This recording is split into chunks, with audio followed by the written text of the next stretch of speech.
Starfleet, the Age of the Lords. This video is purely for entertainment and does not infringe on copyrights or laws. The rights to the novel and image belong to the original author. We do not claim ownership. Don't like waiting and want to listen to this fanfic in full now? Subscribe to our Patreon, where you'll find the best fanfics. Chapter 176. After the war, let them see together. This is the T5 starship that the Federation claims will not allow any force to control, and the Star Destroyer cannon technology that will not be leaked. The reason why Feng Mo did not directly post it to the Star Network space is to give the Federation a face, so that they can meet better in the future. It is enough to lose face at the first level. If you want to turn people's family inside out, how can they not hate you to the bone? When Feng Mo arrived at the Storm Galaxy on the Fengshan, he had received Gujun's reply.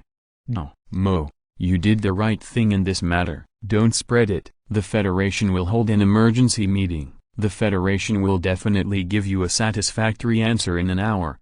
At the same time, Feng Mo's Xinhuo panel updated the new task. After checking, Feng Mo's expression was clear. Mission: replace the Snow Eagle Empire as one of the 17 major empires of the Federation. Reward: T5 Obsidian-class combat armor upgrade blueprint, level 4 perfect genetic potion. Temporary mission: inflict a blow to the Snow Eagle Empire parliamentary family. Reward: 5,000 points. T5 Stegosaurus-class interstellar frigate design blueprint ×1. These two missions let Feng Mo know who is targeting his family, but there is no clear target yet, so he has to wait for news from Uncle Gujun.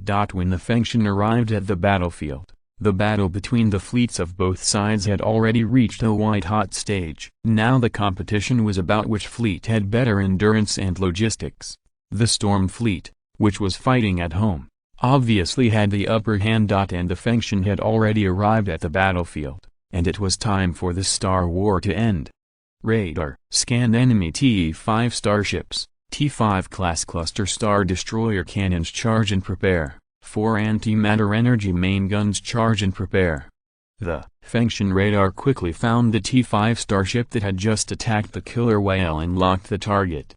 "Commander, the antimatter energy main gun has been charged. Please give instructions." Han Peipe, who was standing behind Feng Mo, shouted loudly.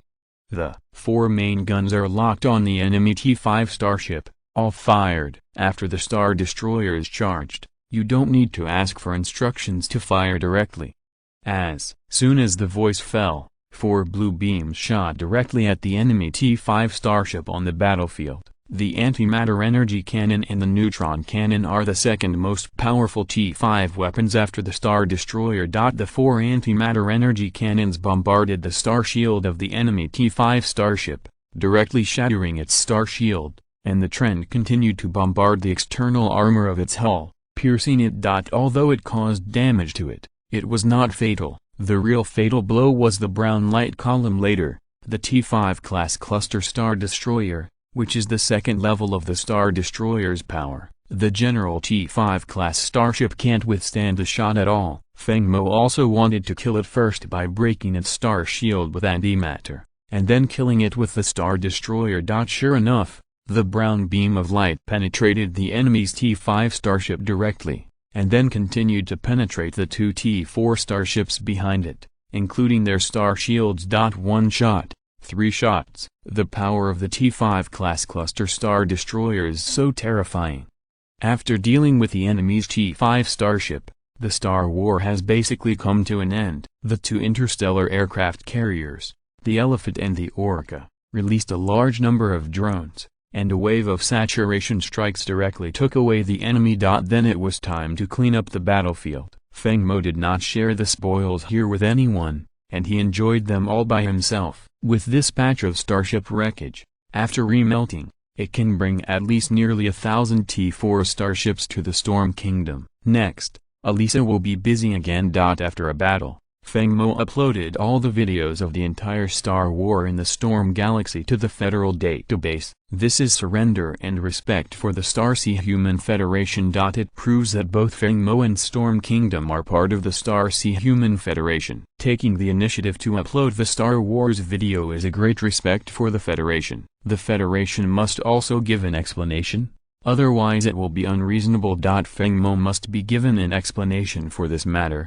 It just depends on the size of the explanation, or the size of the scapegoat. At this time, in the meeting hall of the Star Network Space Federation, the congressmen were arguing fiercely. Among them, the Yunshan Empire, with Congressman Norai and Gu Jun as the vanguard officers, continued to charge and defeat the congressmen of the Snow Eagle Empire. Everyone, take a good look. Is this still the original intention of the establishment of the Xinghai Human Federation? The starship Star Destroyer is aimed at its own people. Is there still a king's law? Is there still a law? The federal law stipulates that no imperial force is allowed to own T-5 starships and Star Destroyers. How did you do it? Don't say that the Snow Eagle Empire doesn't know this T-5 starship. I don't want to hear this. Now, right now, just tell me how much the Snow Eagle Empire will pay for this matter. If this matter is not handled well, the Xinghai Human Federation will be laughed at for thousands of years. And after this incident, the Huaiyao Empire, the Apocalypse Empire, and the Yunshan Empire expressed distrust in the laws of the Federation. This is a crisis of trust, so everyone needs the Snow Eagle Empire to give everyone an explanation. Gu Jun stood on the stage and directly bombarded the Snow Eagle Empire. His words were sonorous and powerful. He didn't mention that this matter couldn't be handled and the Federation would fall apart, but it seemed that every sentence was talking about this matter. Now the interstellar Zerg will be quiet for a while, but the interstellar orcs in the east and the interstellar mechanicals in the south are still stirring and engaging in large-scale conflicts with the Xinghai Human Federation. Once these three empires come into conflict with the Snow Eagle Empire, the entire Federation may be in danger of being overthrown. Chen, one of the 8 ancient surnames, who is also the Speaker of the Federation, is well aware of this. The Snow Eagle Empire did indeed go too far in this matter. Without the acquiescence of the Imperial Council, there would be no T-5 class Kurotos starship. What's more, several major families within the Empire have gathered together 2,000 Kurotos starships, plus 1 T-5 Kurotos starship. This force is enough to overwhelm several galaxies in the Chaos Star Seed. Or because of interests, Feng Mo occupied 4 galaxies and established the Kingdom of Storms, which directly and indirectly harmed many interests of the Snow Eagle Empire, so the Empire acquiesced in getting rid of him. This plan was originally very good, and it was so well done that no one could fault it. The premise is that you can survive the beating, but now that you have never been beaten, and you have handed the handle to someone else, you will have to stand at attention when you are beaten. Seeing the members of the Snow Eagle Empire hesitating and speechless, Chen stood up directly and said, "The original intention of the establishment of the Federation was to protect the entire human society from moving forward bravely and forging ahead. Now it has been turned into a mess. This matter Snow Eagle Empire needs to give everyone an explanation." The speaker's words meant that the matter had been finalized. It was just about the amount of compensation and scapegoat. What followed was a 3-hour discussion. Feng Mo received a call from Gu Jun within an hour after the Star Wars ended. Communication, only 2 words, done. Chapter 177 Feng Mo and number 039:S Cruelty. There were 2 battlefields. Feng Mo didn't need to worry about the battlefields in the destroying galaxy. It was cleaned up in just 1 hour. Feng Mo sighed that these century-old veterans had fast hands. As for the Storm Galaxy, it took more than 3 hours to clean up. After the completion, Feng Mo and Ao returned to the main star of Hurricane. The remaining 4 fleets were taken back to the garrisoned galaxies. In the evening, Feng Mo did not flirt with Ao and Kai Lan, but sat alone in the office waiting for news. At this time, a video communication request came. Feng Mo connected the video. The person on the other side was Uncle Gu Jun. At this time, he should have just finished the federal meeting. He called Feng Mo directly without taking off his congressman's uniform. This cheap uncle of his was really good to him. He almost treated him as his own son. Others helped him with conditions, but only this one. The Yunshan fleet was dispatched twice for him. He charged and fought for him many times in the federal parliament, like a god of war. Now, Mo, the matter has come to an end. I believe you can understand that this matter was done by the Snow Eagle Empire, but it cannot be said openly. I will give you a list later. The list is full of families participating in this operation. The Xinghai Human Federation will give you 7 days. Within 7 days, you want to deal with that family. The Snow Eagle fleet will cooperate with the Yunshan fleet to block the galaxy. The rest is left to you to play freely. Of course, all the spoils belong to you personally, and all the territory you conquer belongs to you. Feng Mo's eyes lit up after hearing this. This condition is too good. This is to let him choose the territory himself. This is a perfect opportunity to expand the territory. After sincerely thanking Uncle Gu Jun, Feng Mo hung up the video and pulled out the list. Seeing that most of the names on it were families of the Snow Eagle Empire, Feng Mo felt cold all over his body. Only when he was alone would he release his murderous intent without reservation. Don't underestimate him. Since Feng Mo debuted, all the lives that have died directly or indirectly under his orders have added up to 800 million, if not 1 billion. This murderous intent is not something that ordinary people can bear. After a rough look, Feng Mo was still very happy. There was no Snow Eagle Chen family on the list, nor were there any slave traders supported by the Storm Kingdom, which meant that the partners he had chosen were reliable. Feng Mo thought while reading the list, and slowly made up his mind. The next morning, the Storm Fleet quietly set sail from the Hurricane Starport. The first stop was the U3 galaxy. Among the 5 medium-sized galaxies in the U-series, the U1 galaxy was the largest, the U5 galaxy was the smallest, and the U3 galaxy was connected to the Storm galaxy. This was also Feng Mo's first stop. At this time, Gu Jun was commanding the Yunshan fleet to blockade the planet, and his evaluation of Feng Mo was even higher. If Feng Mo took this list and went directly into the galaxy of the Snow Eagle Empire, then even if the territory was conquered, the future would not be easy. This was a slap in the face of the Snow Eagle Empire. His nephew saw things very thoroughly. If he conquered the U3 galaxy, he would not have these concerns, because it did not belong to the Snow Eagle Empire in name, but was nominally a territory of the Federation. But most of the lords here have close ties with the major families of the Snow Eagle Empire,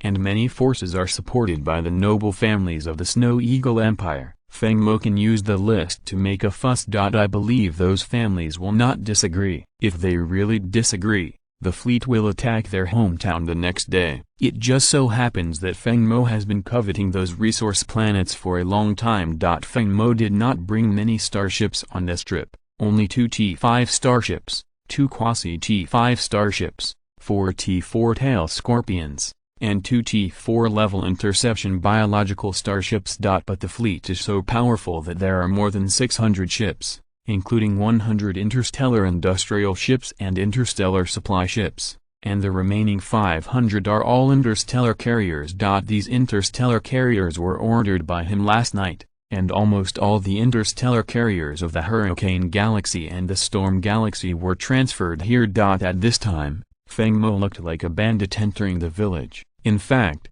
Feng Mo came with this idea. Even if he couldn't take it down in the end, he would directly empty most of the U3 galaxy. This time, they did not teleport to the U3 galaxy from the Stargate, but drove from the intergalactic space connected to the Storm galaxy. As soon as the fleet arrived at the U3 galaxy, Feng Mo ordered all the logistics fleets to drive to the Yunshan fleet. To avoid being attacked by others and at the same time to obtain the protection of the Yunshan fleet, Feng Mo's little trick could not be hidden from Gu Jun's eyes.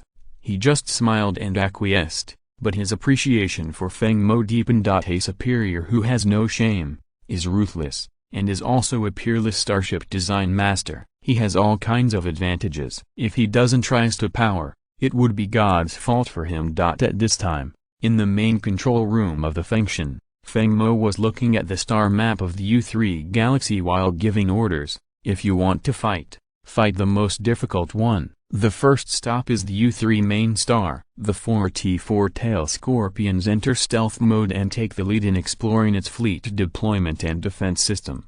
Yes, the Mello sisters responded and commanded the 4 T-4 tail Scorpions to drive at full speed to the U-3 main star. After arriving, they saw the T-4 fleet and defense system ready for battle. The 4 T-4 tail Scorpions silently drove 3 circles around the outer periphery of the U-3 main star, filming everything and sending it back to the function. At this time, Feng Mo looked at the information sent back by the Mello sisters and laughed. These families have not given up yet and are still thinking about counterattacks, but they have to abide by the federal rules. They are just a family under the Empire, and they are not allowed to have T-5 starships on the surface, even if they are black households. However, Feng Mo belongs to the Kingdom of Storms, and its fleet is allowed to have T-5 starships. This is the advantage, and it is also the reason why Feng Mo dares to attack a galaxy with only 10 starships. The 2 T-5 fleets look at it. Feng Mo really does not believe that they dare to send out T-5 starships to counterattack, unless these forces want to be exterminated. Otherwise they are just a struggle before death. The killer whale and the terror elephant dispatch all interstellar drones to cooperate with the Aeolus and the Hurricane to destroy the enemy fleet. Sisters Mello, your mission is to build the planetary defense system of the U-3 main star so that they cannot support the fleet outside the planet. Yes. After receiving the order, the Mello sisters immediately entered attack mode. They first wanted to attack the planet's defense system. The priority target of the attack must be a starport on a planet. More than 60% of the laser cannons of the entire planet's defenses are concentrated here. Marrow's preferred attack target is also here. 4 T-4 tail Scorpions entered stealth mode and lurked directly over the starport, revealing their hulls. Then star missiles fell one after another, setting the entire starport on fire. The standard Storm Fleet combat mode has been experienced many times before, but no one can crack it. This is the terrifying thing about the stealth bomber. Unless you have a quasi T-6 radar, don't expect to find a T-4 class stealth bomber. This kind of strategic class starship is only owned by the Federation fleet, the Apocalypse Empire, the Huaiyao Empire, the Yunshan Empire and the Kingdom of Storms in the entire Federation. End of today's 5 chapters. Chapter 178 Unreasonable. At this time, the starport of the U-3 main star turned into a burning fortress, and most of the parked logistics starships were destroyed, including some T-4 class starships. The Mello sisters would also take care of some more interstellar missiles. The scene was chaotic, with howls and explosions happening one after another, resounding throughout the U-3 starport. Seeing this scene reminded Feng Mo of the previous bombardment of the Beiji starport, which was also so spectacular. At this time, the starport was under heavy attack, and the fleet stationed outside the planet wanted to return to the planet to deal heavy damage to the troublemakers, but Feng Mo could not let them leave. 2,000 interstellar drones flew directly not far from the fleet, constantly ejecting interstellar missiles. Facing the fleet's counterattack, these interstellar drones did not hide. They just poured out all the ammunition in the hangar, striving to maximize the attack. Change. At this time, Feng Mo was sitting on the captain's chair, watching the battle between the interstellar drones and the enemy fleet, with an expression on his face. The Aeolus radar scans the enemy flagship, the Hurricane radar scans the enemy quasi-T-5 starship, and the Star Destroyer cannon and the starship's main and secondary guns are charged and ready. Feng Mo gave an order, and the both Star Destroyer cannons and main guns of Fengshan and Hurricane were charged at the same time, and dazzling orange and blue light flashed. The enemy's flagship has been scanned and locked, and the T-5 class cluster Star Destroyer cannon has been charged. Han Pei said, standing behind Feng Mo. Launch. Defeated with one wave. As soon as he finished speaking, a brown beam of light arrived at the enemy's flagship in an instant. It first destroyed the star shield, and then penetrated the enemy's quasi-T-5 flagship. Then several main cannon shots landed on the enemy's flagship one after another, triggering a huge explosion that destroyed the entire ship. The flagship was completely swallowed. At the same time, The Hurricane fired at the same time, destroying all the targeted starships. Without the command of the flagship, the enemy's entire fleet fell into turmoil. A large number of interstellar drones pursued the victory and continuously dropped interstellar missiles and laser cannons, forming a firepower network to envelope the enemy starships. The enemy fleet was completely powerless to resist, but the drone attack did not stop. When Feng Mo did not give an order to stop the attack, no one would stop the attack even if the enemy force no longer resisted. What Feng Mo wants is this effect. I believe that many forces are broadcasting this Star Wars. Don't blame him for being ruthless,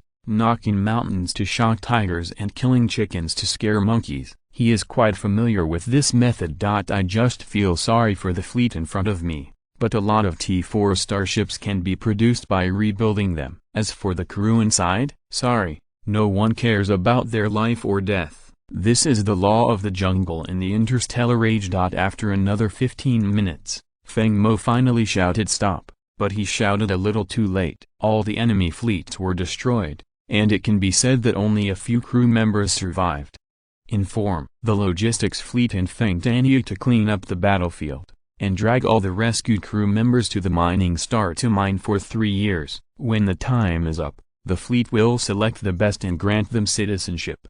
This is common sense. Every time the fleet finishes a Star Wars battle, it will encounter many surviving crew members when cleaning the battlefield. The fleet upholds humanitarianism and saves them, but these all come at a price, that is, resources the planet has been mining for 3 years. After 3 years, or those who have performed well within 3 years, the 4 fleets under the Kingdom of Storms will select the best and absorb them into the fleet. Those with poor professional knowledge will be sent to the major living planets to serve as citizens and live a normal life. It is the life of cattle and horses. This devastating Star War shocked everyone who was broadcasting it, but there were also some who were unhappy, especially the top families in the Snow Eagle Empire, whose hatred towards Feng Mo deepened a lot. However, this Star Wars also saved a lot of time for Feng Mo's subsequent attack. All enemy fleets surrendered to the living planets where the Storm Fleet arrived. Feng Mo still followed the old method, sending those who surrendered to the resource planet for mining for 3 years, and then selected the best. The starships he didn't like were all returned to the furnace, and the ones he liked were added to the 4 major fleets. The Storm Fleet still follows the old rules and takes the high-end route, only requiring T5 starships and T4 level special starships. There are a total of 6 life planets in the U3 galaxy, and more than 300 resource planets. This is a resource galaxy. Now it is occupied by Feng Mo. I don't know how many people are so angry that they can't sleep in the middle of the night and just want to pick up a laser gun and shoot Feng Mo to death. It's a pity that they can't see Feng Mo at all, and they don't even have the qualifications to talk to him. In just 2.5 days, the entire U3 galaxy was captured. Feng Mo selected 100 starships from each of the 4 major fleets of the Storm Kingdom to form a 5th fleet to guard the U3 galaxy. Feng Tanyu was in charge. Feng Mo's mecha team was handed over to Feng Tanyu's eldest son, Feng Mo's cousin Feng Xian. After capturing the U3 galaxy, Feng Mo reported to the Federation to incorporate it into the territory of the Kingdom of Storms and renamed it the Gale Galaxy, guarded by the Gale Fleet. The Elf Fleet guarding the Storm Galaxy was renamed the Fengshan Fleet. The Explorer Fleet guarding the Hurricane Galaxy was renamed the Hurricane Fleet, and the Whitehole Guardian Fleet guarding the Tanjing Galaxy was renamed the Tanjing Fleet. Galaxy Fleet List: Fleet, Storm Fleet, Fengshan Fleet, Hurricane Fleet, Sky Crystal Fleet, Beast Cry Fleet, Gale Fleet. Wind God Fleet, guarding the Storm Galaxy, Commander Kai Lan. Predecessor: Elf Fleet. Hurricane Fleet, guarding the Hurricane Galaxy, Commanders Luca, Lacey. Predecessor: Explorer Fleet. Tanjing Fleet, guarding the Tanjing Galaxy, Commander Celia. Predecessor: Whitehole Guardian Fleet. Beast Cry Fleet, guarding the Beast Cry Galaxy, Commander Huakin. The Gale Fleet, guarding the Gale Galaxy, Commander Feng Tanyu. Predecessor: Galaxy U3. After completing the fleet and galaxy renaming, Feng Mo did not make any further moves. Even though today was the 4th day of the 7 days, Gujun could understand Feng Mo's thoughts. Too much is as bad as too little, and taking too big a step is easy to get into trouble. After Feng Mo did not take any more actions, the families of the Snow Eagle Empire were relieved at the same time. They thought Feng Mo would at least forcibly occupy 2 galaxies this time, but when they saw the message Feng Mo sent them, they cursed one by one. The message Feng Mo sent was very simple, just one sentence: the U1 galaxy is priced in star coins, and it must be transferred to my account within 1 day, otherwise I will send troops to take over your hometown. This sentence was not domineering, but it was full of threats, and it was also very simple: pay money to buy peace. All the families on the list held an emergency meeting to discuss Feng Mo's threats. Some families felt that they should not give in, and some families wanted to pay money to buy peace. The two sides had a fierce quarrel, and in the end, the old duke's words made everyone pay the star coins obediently. I know Storm King very well. Anyone who doesn't want to pay star coins for safety can do so. Storm King will destroy the Bay family less than 5 years from now. Anyone who wants to become the next Bay family can leave here now. Chapter 179, Gale Galaxy. With just this sentence, everyone could only pay the star coins obediently. Feng Mo was not clear about what the old duke said. At this time, he was discussing with Al how to develop the Gale Galaxy, which is a resource galaxy. Feng Mo believed that all the raw materials produced by the T4 resource planet should be kept by himself, and the remaining 30% should be given to the Chen family, 30% should be given to the Yunjian Chamber of Commerce for sale, and the remaining 40% should be opened for bidding. He already had the Fenian Starship Trading Company, so he should not get involved in the raw materials business. It would be good for the Storm Kingdom to take out some of the profits to make friends with all kinds of gods. In this way, the two of them decided the future direction of the Gale Galaxy with just a few words. After discussing the business, it was time to discuss private matters. Feng Mo did not forget the bet with Al, and he won. So Al had to accept the punishment. As for the content of the punishment, I will not explain it. If you want to know, please open the website yourself. If you don't have it, you can contact Feng Mo. He has a lot of resources. The next morning, Feng Mo opened the Xinhuo panel and saw that there was one more star system in the territory. He felt a sense of accomplishment. The temporary task had been completed. Temporary task: inflict a blow to the Snow Eagle Empire Parliament family. Completed. Reward: 5,000 points. T5 Stegosaurus class interstellar frigate design drawing ×1. Feng Mo clicked to receive the reward. Rewards received successfully: 5,000 points. T5 Stegosaurus class interstellar frigate design drawing ×1. T5 Stegosaurus class interstellar frigate, armor strength, 2,700 units. Hull data, 1.2 kilometers × 2 speed, 400 knots. Warp engine, level 5. Star shield energy, level 5, 100% weapons. T5 class turbo laser main gun, T5 close range anti-laser rapid fire secondary gun ×180, missile silo ×30. And the bow of this starship also has 2 spikes like long swords, and an enlarged version of the meteor hammer with spikes. This is a standard armored missile frigate, equipped with main guns and interstellar missiles. Thick shield and thick armor are its characteristics, and it has excellent combat capabilities. It is much better than the Sword and Shield and Black Bear in hand-to-hand combat. The overall data of this starship is still good, but it may be too heavy, resulting in a low star speed, barely reaching the passing line of a T5 starship. After Feng Mo received the reward, his points accumulated to 14,660. It was time to exchange for another T5 starship. This time Feng Mo already had a goal. The Star Destroyer was not in a hurry for the time being. It was indeed powerful, but not a must-have. Besides, the current points were very embarrassing, less than 15,000. There was no point reward for the next main task, and no one knew when the temporary task would come. First, exchange a T5 starship to enrich the Storm Fleet.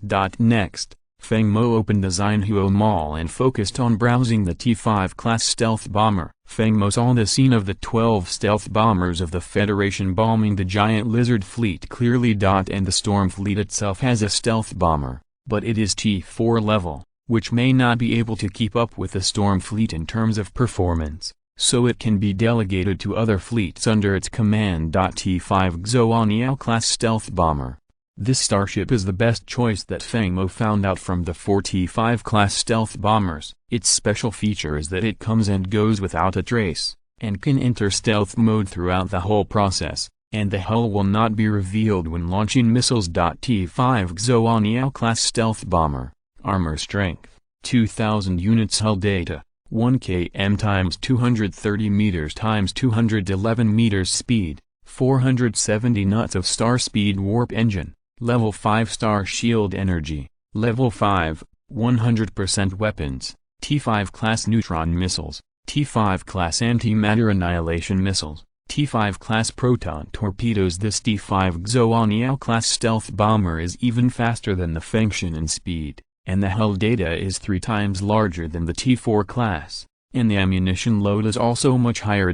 Although only 3 shipborne weapons are equipped, these 3 weapons are not weak. Among them, the proton torpedo is an old friend and will not be introduced in detail. The power of the antimatter annihilation missile is applicable at least below the T7 level. Neutron missiles are only slightly less powerful than star destroyers. They are known as the strongest weapons under star destroyers, of course, at the T5 level. Feng Mo asked how to escort the design drawings of these 2 starships to the underground storage room, and then took Alyssa to the underground storage room and instructed. Next, the 4 T4 tail Scorpions and 2 quasi-T5 starships of the Storm Fleet will be officially transferred to the 5 major fleets, requiring the Starship Design Department to build at least 6 more T4 tail Scorpions, and each fleet can be equipped with 2.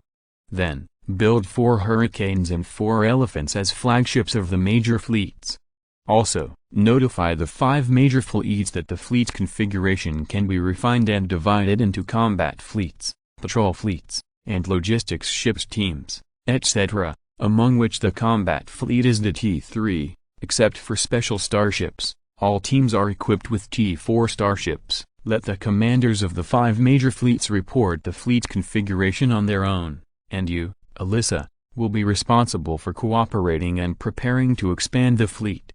As for the T5 Xuanyao class stealth bombers, build 4 first, and the T5 giant long class interstellar frigates build 20. If it was the Storm Empire 2 months ago, these 24 T5 starships would definitely not be built because of insufficient raw materials, but now Feng Mo can proudly say that there is enough raw materials. The seizures from these times, as well as the revenue from the auction, together were enough for the Storm Kingdom to build nearly 100 T5 starships, so Feng Mo was also rich and powerful, and he built 24 T5 starships at one time. After completing the next round of construction tasks, Feng Mo hesitated for a moment, turned around and left without saying anything, leaving only Alyssa dumbfounded. A large number of T4 starships were to be built to supplement the 5 major fleets, and 24 T5 starships were to be built. Although the boss did not set a time limit, Alyssa knew that it would be the same as before, with a big push every 7 days and a small push every 3 days. No wonder the boss was hesitant to speak before leaving. It turned out that he wanted to sympathize with her, but he didn't know what to say. Humphrey, a pay raise is necessary, Alyssa thought viciously, but when she saw the design drawings of the 2 T5 starships, she soon immersed herself in them again. Feng Mo sent a communication to Al after walking out of the storage room, saying that Alyssa's big bed, snacks and favorite toys were all moved to the storage room, and then 3 meals were delivered a day. Feng Mo himself felt that he really cared too much about his subordinates and was too good to them. He allowed them to eat snacks, play with toys, and have a big bed after work. He was really a good lord. Feng Mo walked out of the underground storage room and returned to the office. Then he received a transfer of 300 million star coins. Feng Mo couldn't help but curl his lips. Did the nobles of the Snow Eagle Empire take him for a fool? The value of the U1 galaxy is only 300 million star coins, just talking about the population of tens of billions. How much is it worth? Moreover, the U1 galaxy also has 74 resource planets. These people are treating him as an ignorant child. Chapter 180 Feng Mo and number 039:S targeting. Besides, Feng Mo didn't really want their star coins, but had other purposes. The minimum is 100 million star coins, otherwise no deal.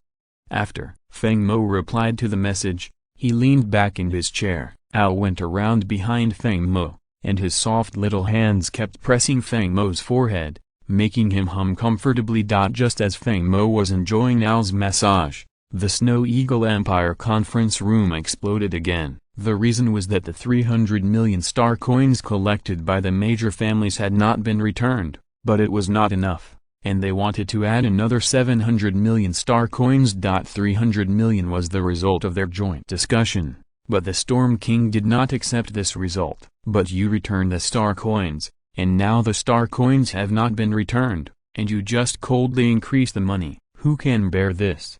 But what if they can't bear it? Who let them offend them first? They can only endure it, and then discuss with the major families of the empire again how many star coins each family should pay. It involves personal interests, although they are usually high-ranking helmsmen and family heads. At this moment, they are no different from vendors. They haggle over star coins and wish they could calculate the investment ratio with Snow Eagle coins. Of course, Feng Mo doesn't know these things. Even if he knows, he won't mind. It's just a dog biting a dog. He is now studying how to incorporate the Giant Lizard Galaxy into the territory of the Storm Kingdom. The Giant Lizard Galaxy is a medium-sized galaxy, which is led by the interstellar giant lizards all year round. This race is not strong, not even as strong as the Crystal Skeleton clan, but Feng Mo will not underestimate the interstellar mechanical clan behind it. He doesn't know whether the interstellar mechanical clan will continue to attack the Storm Kingdom through this route after being tricked once. If the giant lizards hadn't tried to eat both sides last time, Feng Mo wouldn't have discovered the conspiracy of the interstellar mechanical clan to occupy the 10 galaxies in the western part of the Federation. Maybe it can be done slowly. Although Feng Mo dislikes the giant lizards, it is not impossible to use them. After making up his mind, Feng Mo called Feng Xian to the office, and then whispered a few words to him and let him leave. He did not occupy the giant lizard galaxy. The benefits were not as much as he imagined. He also had to face the interstellar mechanical race, which was not worth the loss, but he also had to plant a nail in the giant lizard galaxy. He called Feng Xian here just for this nail. He needed to know the giant lizard's every move before he could take the initiative. 2 days later, 700 million star coins arrived again. Feng Mo smiled. These families were really polite. They transferred 1 billion at will. These 1,000-year-old families had a foundation, unlike the Storm Kingdom, which was very poor when it was first built. 500 million was transferred to the account of the design department, and Feng Mo temporarily accepted the remaining 500 million. The territory was not short of money now. There were more than 100 million star coins in the public accounts of the 5 galaxies. Moreover, there are now more than 700 million star coins in the account of Elisa's technical department, and Feng Mo does not need to provide funds anymore, so the 500 million will become his private money. Although the Storm Kingdom has to pay 5% tax to the Federation every year, Feng Mo still has the final say on how to calculate the account, and the Federation will not trouble Feng Mo for this matter, as long as it is not a negative number.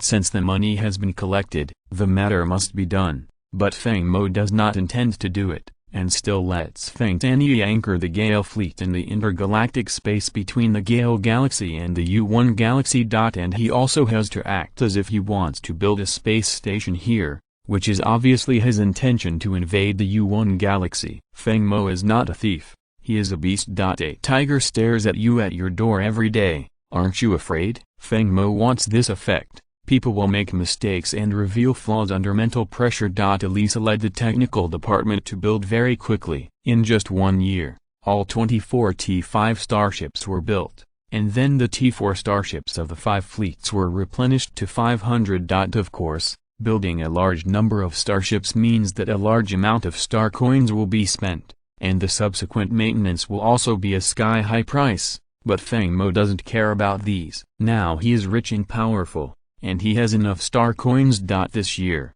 Feng Mo did not wait for the major families of the Snow Eagle Empire to make trouble, but waited for the opportunity to attack the giant lizard galaxy. At this time, the Storm Kingdom has completely digested the Gale Galaxy. It is time to send troops. The giant lizard patriarch sent a fleet to attack the Storm Kingdom. Feng Mo has not forgotten this matter. It just so happens that the giant lizard galaxy is not far from the beast-ringing galaxy. So Feng Mo can only say, take it. A lot of things happened this year. First of all, the Star Sea Human Federation launched restrictive measures against nobles, families, military departments, political departments, etc., but the response was not very good. Secondly, the interstellar mechanical clan may have fought fiercely with the Star Sea Human Federation because of Li Hang's death and the loss of more than 300 T5 mechanical warships. The three empires in the southern theater successively came down and organized 6 T5 fleets to fight with them. Both sides won and lost,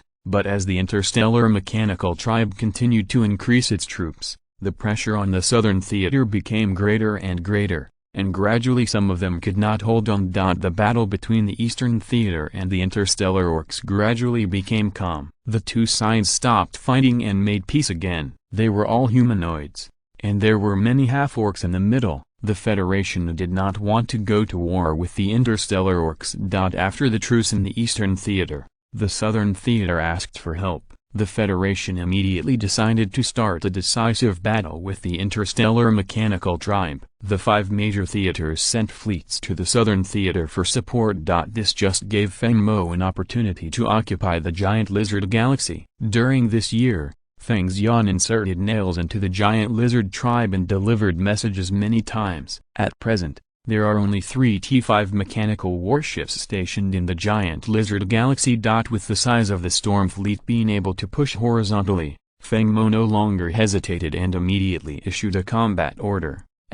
Assemble the storm fleet and set off tomorrow morning to go to the monitor lizard tribe. Huaqian will lead half of the beast cry fleet to accompany them. The next section of the monitor lizard system will also be handed over to Huaqian for garrison.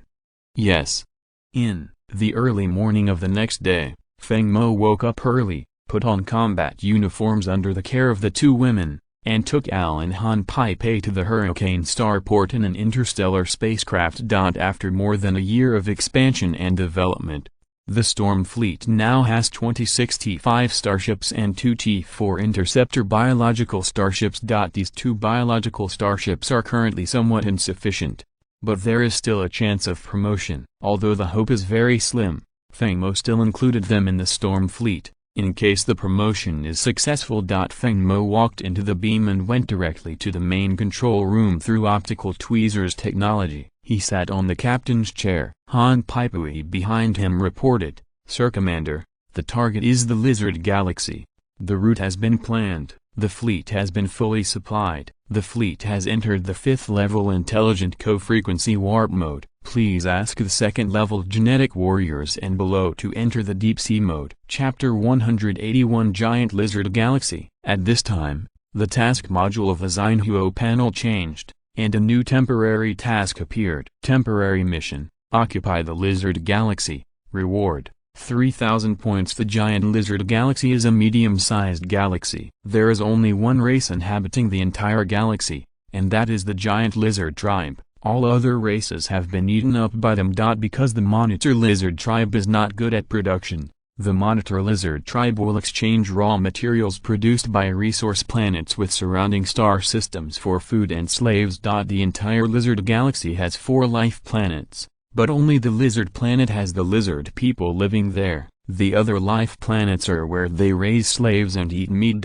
Feng Mo is very tired of this race, because although they belong to the humanoid genus, they cannibalize all humanoids, including their own people. It is indeed a bit hard to accept, so Feng Mo does not intend to let this race continue. Survive. Still following the old rules, the Storm Fleet dispatched 28 starships, but brought a logistics fleet of 300 ships, including 200 T4 and T3 class interstellar carriers. This was to pull out the corpses. The monitor lizard tribe is a delicious, bloodthirsty, and cruel interstellar race. They naturally enjoy the pleasure of hunting with their own hands, and they also long for the moment of killing life. Therefore, the tribesmen of this race will set out to hunt as soon as noon. There are hundreds of millions of monitor lizards living on the main planet of monitor lizards. Their residence only occupies 20% of the entire planet, the rest is their hunting ground. At this time, several monitor lizards were born less than 5 years ago and are still in the juvenile stage. The tribesmen are chasing an antelope. Although they are only juveniles,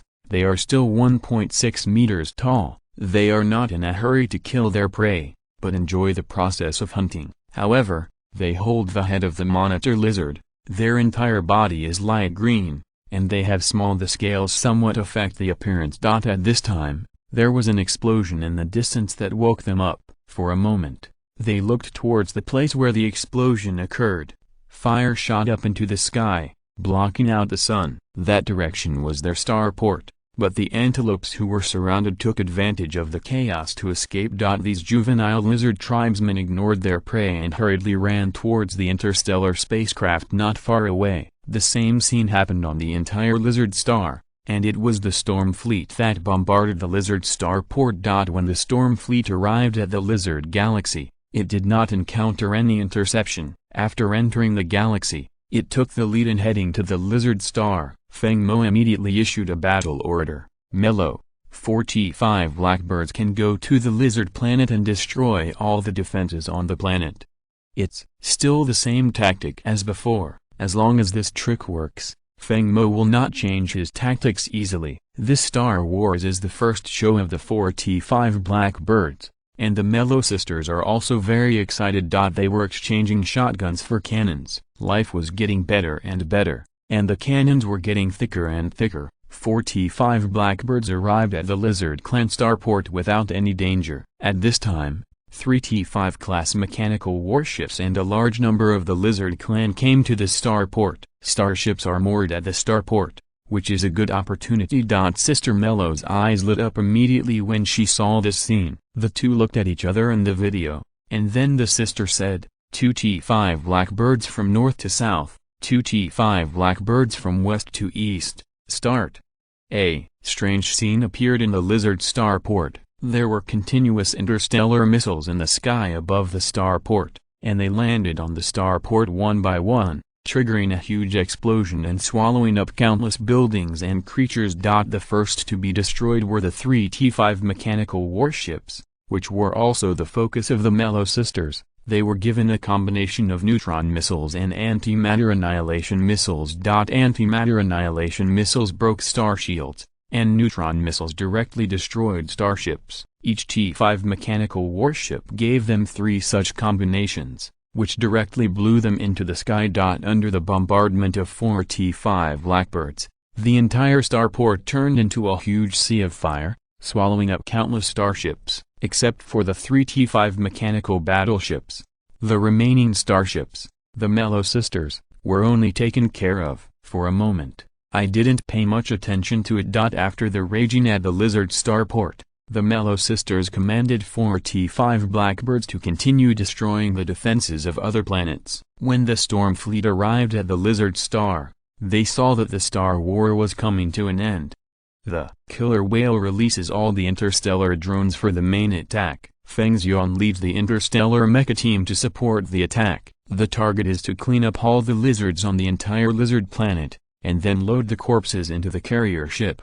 Feng Mo had no idea that he was becoming more and more indifferent. Maybe this was what every fleet commander had to experience. After seeing too much, he would naturally not care anymore, especially when many decisions come from your mouth. Slowly your character will become more and more indifferent. Regarding Feng Mo's decision to massacre the giant lizard clan, no one thought it was wrong, and everyone sincerely defended Feng Mo's order, especially the captains of the storm fleet. They were once slaves at the bottom of society. They were beaten and scolded by their masters. They did the hardest work and ate the worst food. Even they did not belong to themselves, but belonged to others. There's no one cares about life. It was Feng Mo who bought them back and taught them about starships. Along the way, they accompanied Feng Mo on his expeditions to the north and south. Feng Mo was in their hearts. That was God. These people would unconditionally support all of Feng Mo's decisions. Thousands of interstellar drones hovered over the main planet of the giant lizard. One after another,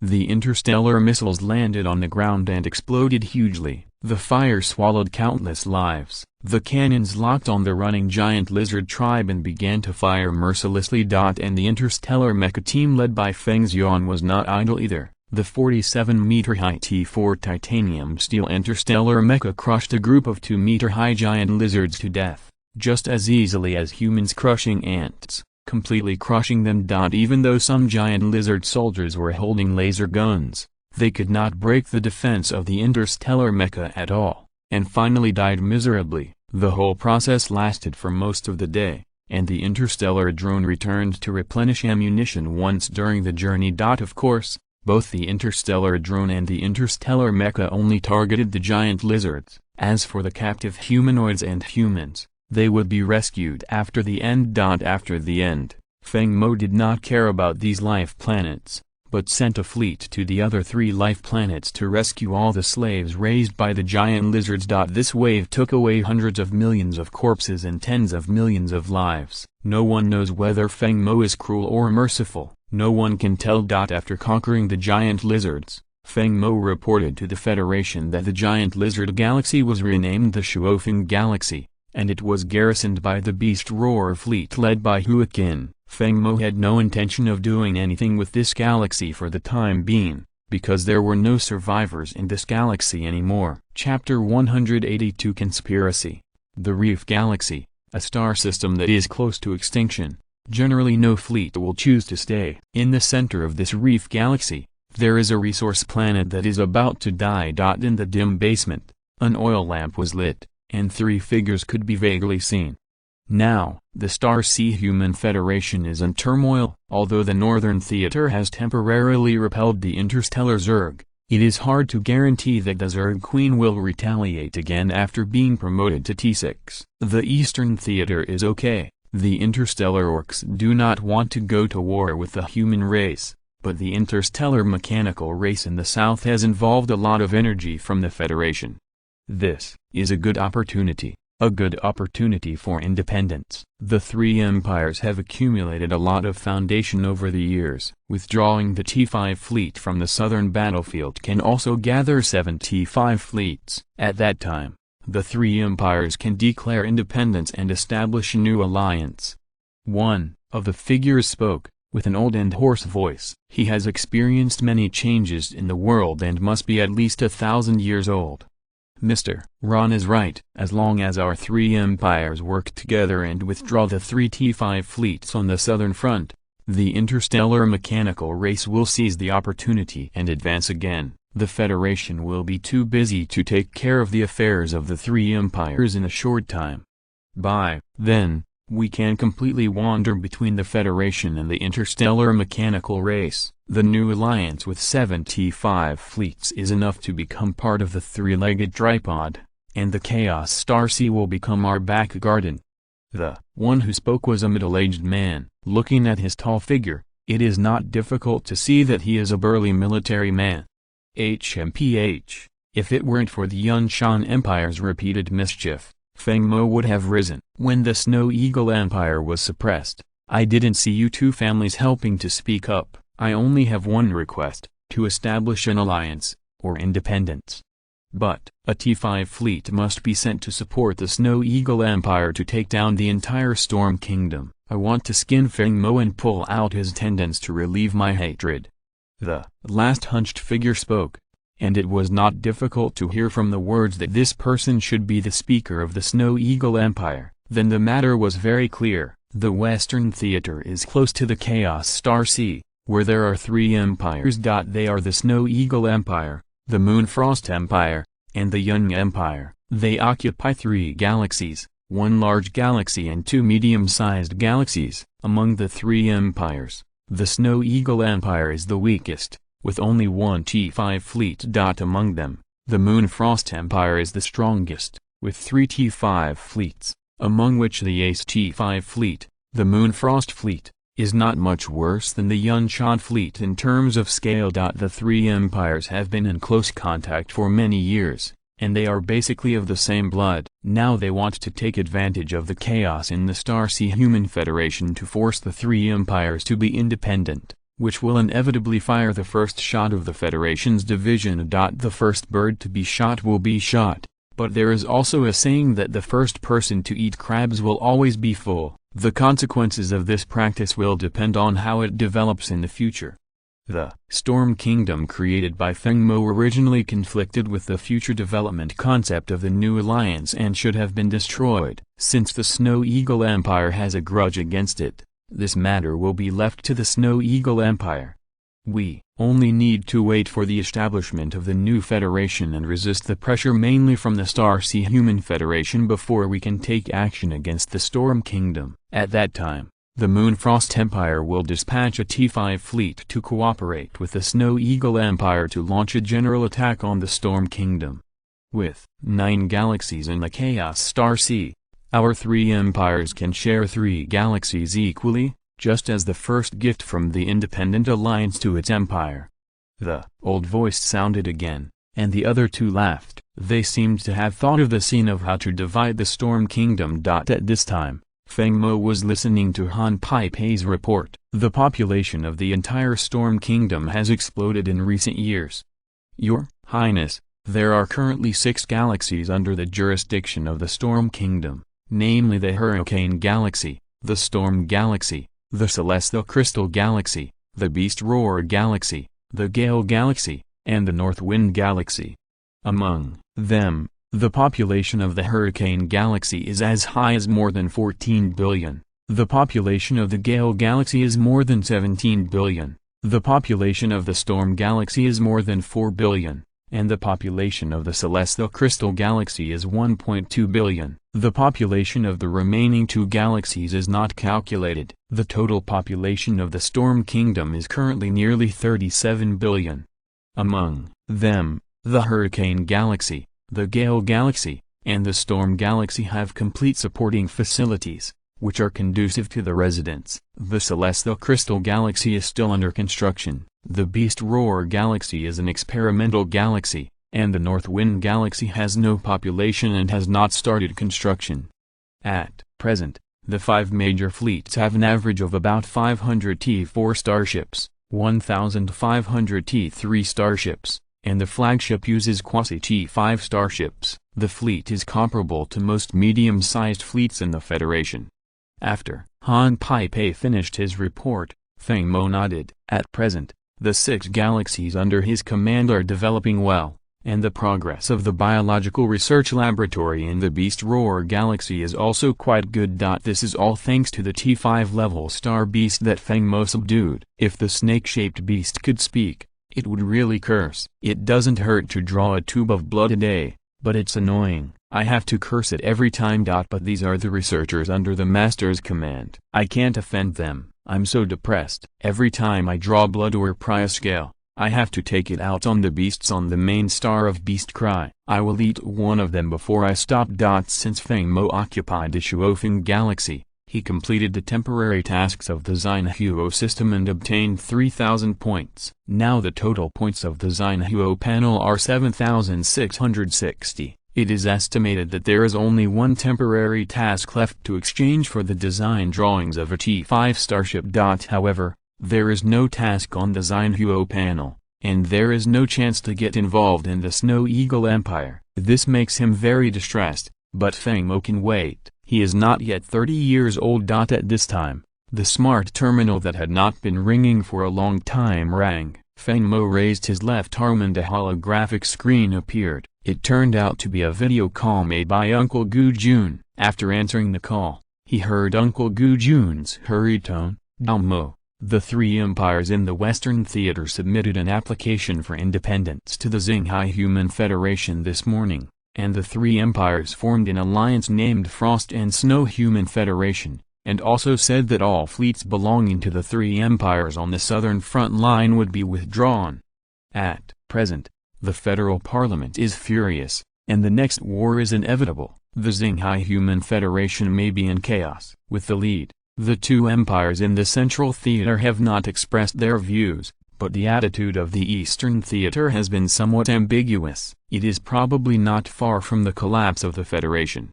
Gu Jun said with a sigh. He also knew that there were some voices in the Yunshan Empire who wanted the Northern Theater to be independent, but this voice was temporarily suppressed by Nori and Gu Jun. Feng Mo looked solemn after hearing this. This matter was very serious. If things went wrong, the entire Star-Sea Human Federation would fall apart, and even fight each other. The human race would suffer a great loss of strength, which would only benefit the surrounding interstellar races.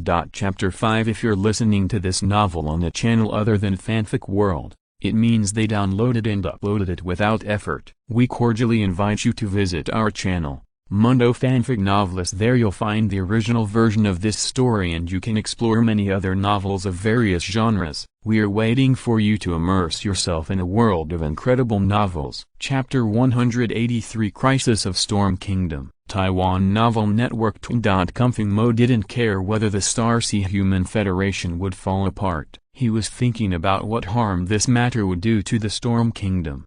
Uncle Gu, haven't the Apocalypse Empire and the Huaiyao Empire in the Central Theater expressed their stance? Do they also want to? Feng Mo didn't say it clearly, but the meaning was self-evident. After a moment of silence, Gu Jun said slowly, Uncle Mo Gu, let me tell you the truth. When the Star-Sea Human Federation was first established, there were no such empires. Instead, they were composed of aristocratic families, nobles, and military and political bosses. However, people's pursuit of interests is infinite, so there are the 17 great empires that followed. Now they have a chance to pursue a bigger goal. Do you think that empire will give up? Regardless of the independence of the Western Theater District, the Young Empire and the Snow Eagle Empire will be annexed by the Yushuang Empire sooner or later. So Mo, you have to do it early. Prepare. Gu Jun seemed to want to say something more when he said this, but he held back looking at Feng Mo's young face. Feng Mo understood that Gu Jun also had his concerns, so he didn't say anything like letting him lead the Yunshan fleet to the Storm Kingdom. Emotional things. After hanging up the video, Feng Mo leaned on his chair alone, constantly simulating the next trend of the Star-Sea Human Federation in his mind. He found that the geographical location of the Kingdom of Storms was very dangerous at this time. Because there has never been a unified force in the Chaos Star Sea, the Western Theater District regards the Chaos Star Sea as their back garden. Now that their own back garden has been occupied by others, and they have established a kingdom openly, who can not be angry?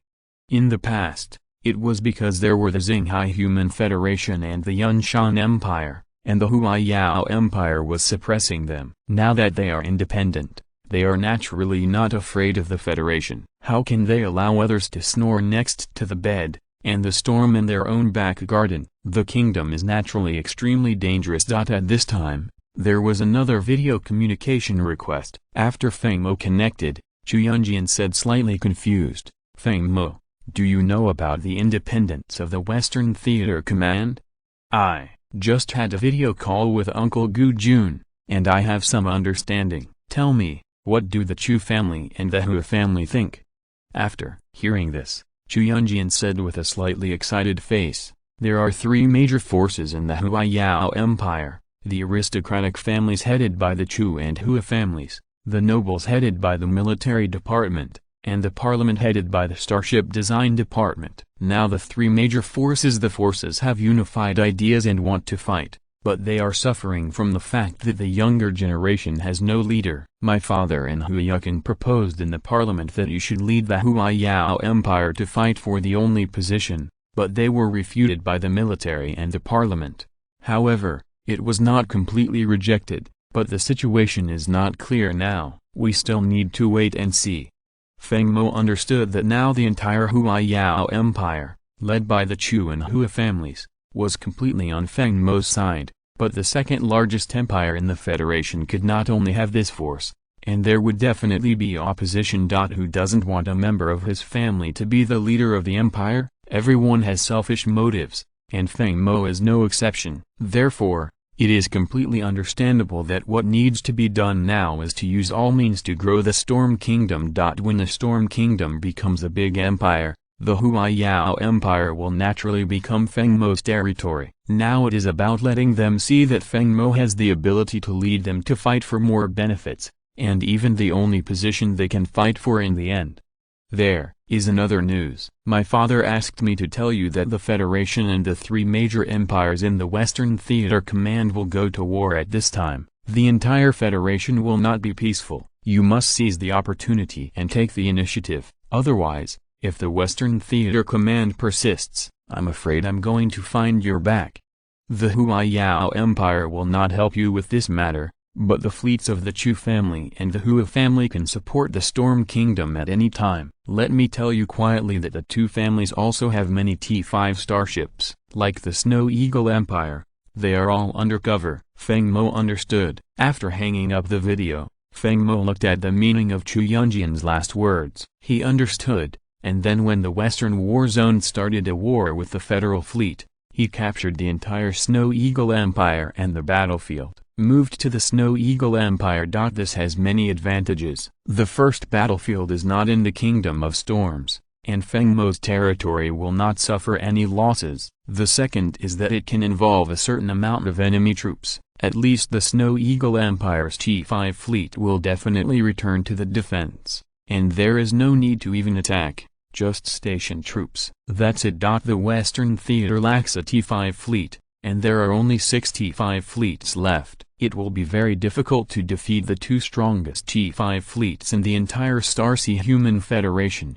and they may even be shown off or counterattacked. This gives Feng Mo a certain amount of time to develop. It would be best if the Federal Fleet maintains a stalemate with the fleets in the Western Theater for 3 to 5 years. This will be enough for Feng Mo to pull up a T5 fleet and then capture the Snow Eagle Empire, and then a major event will be achieved. Half of it. The more Feng Mo thought about it, the brighter his eyes became. Just when he made up his mind, the task module of the Xinhuo panel changed again, and several temporary tasks were added. Temporary mission: capture U1, 2, 4, and 5 galaxies. Reward: 10,000 points. T5 Paladin class interstellar star destroyer temporary mission: defeats the Snow Eagle fleet.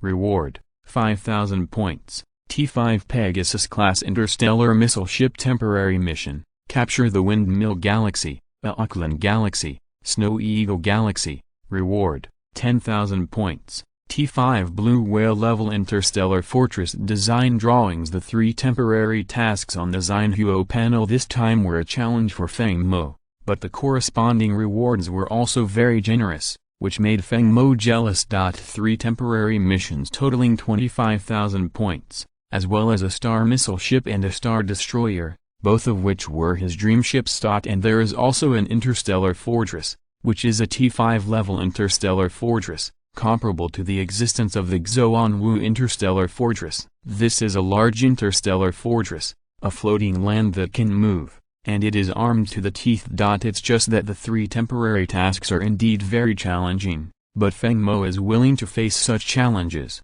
He has faced challenges and overcome them every time along the way. Otherwise he would not be able to get to where he is today. Time flies. It has been a week since the establishment of the Frost and Snow Human Alliance. The entire Xinghai Human Federation is in an uproar. As the 3 empires have withdrawn from the southern front, the northern and central war zones have to continue to send T5 fleets to fill the vacancies on the southern front. And the Federation's delay in taking action has also been seen by some people with ulterior motives, but they are patient enough and have not taken any action. Finally, on the 10th day of the independence of the Frost and Snow Human Alliance, the Xinghai Human Federation issued a notice that it did not recognize the status of the Frost and Snow Human Alliance, and sent 2 federal T5 fleets to the border of the Moonfrost Empire. The Yushuang Empire would naturally not give up, and dispatched 4 T5 fleets of the Empire to engage in battle with the enemy,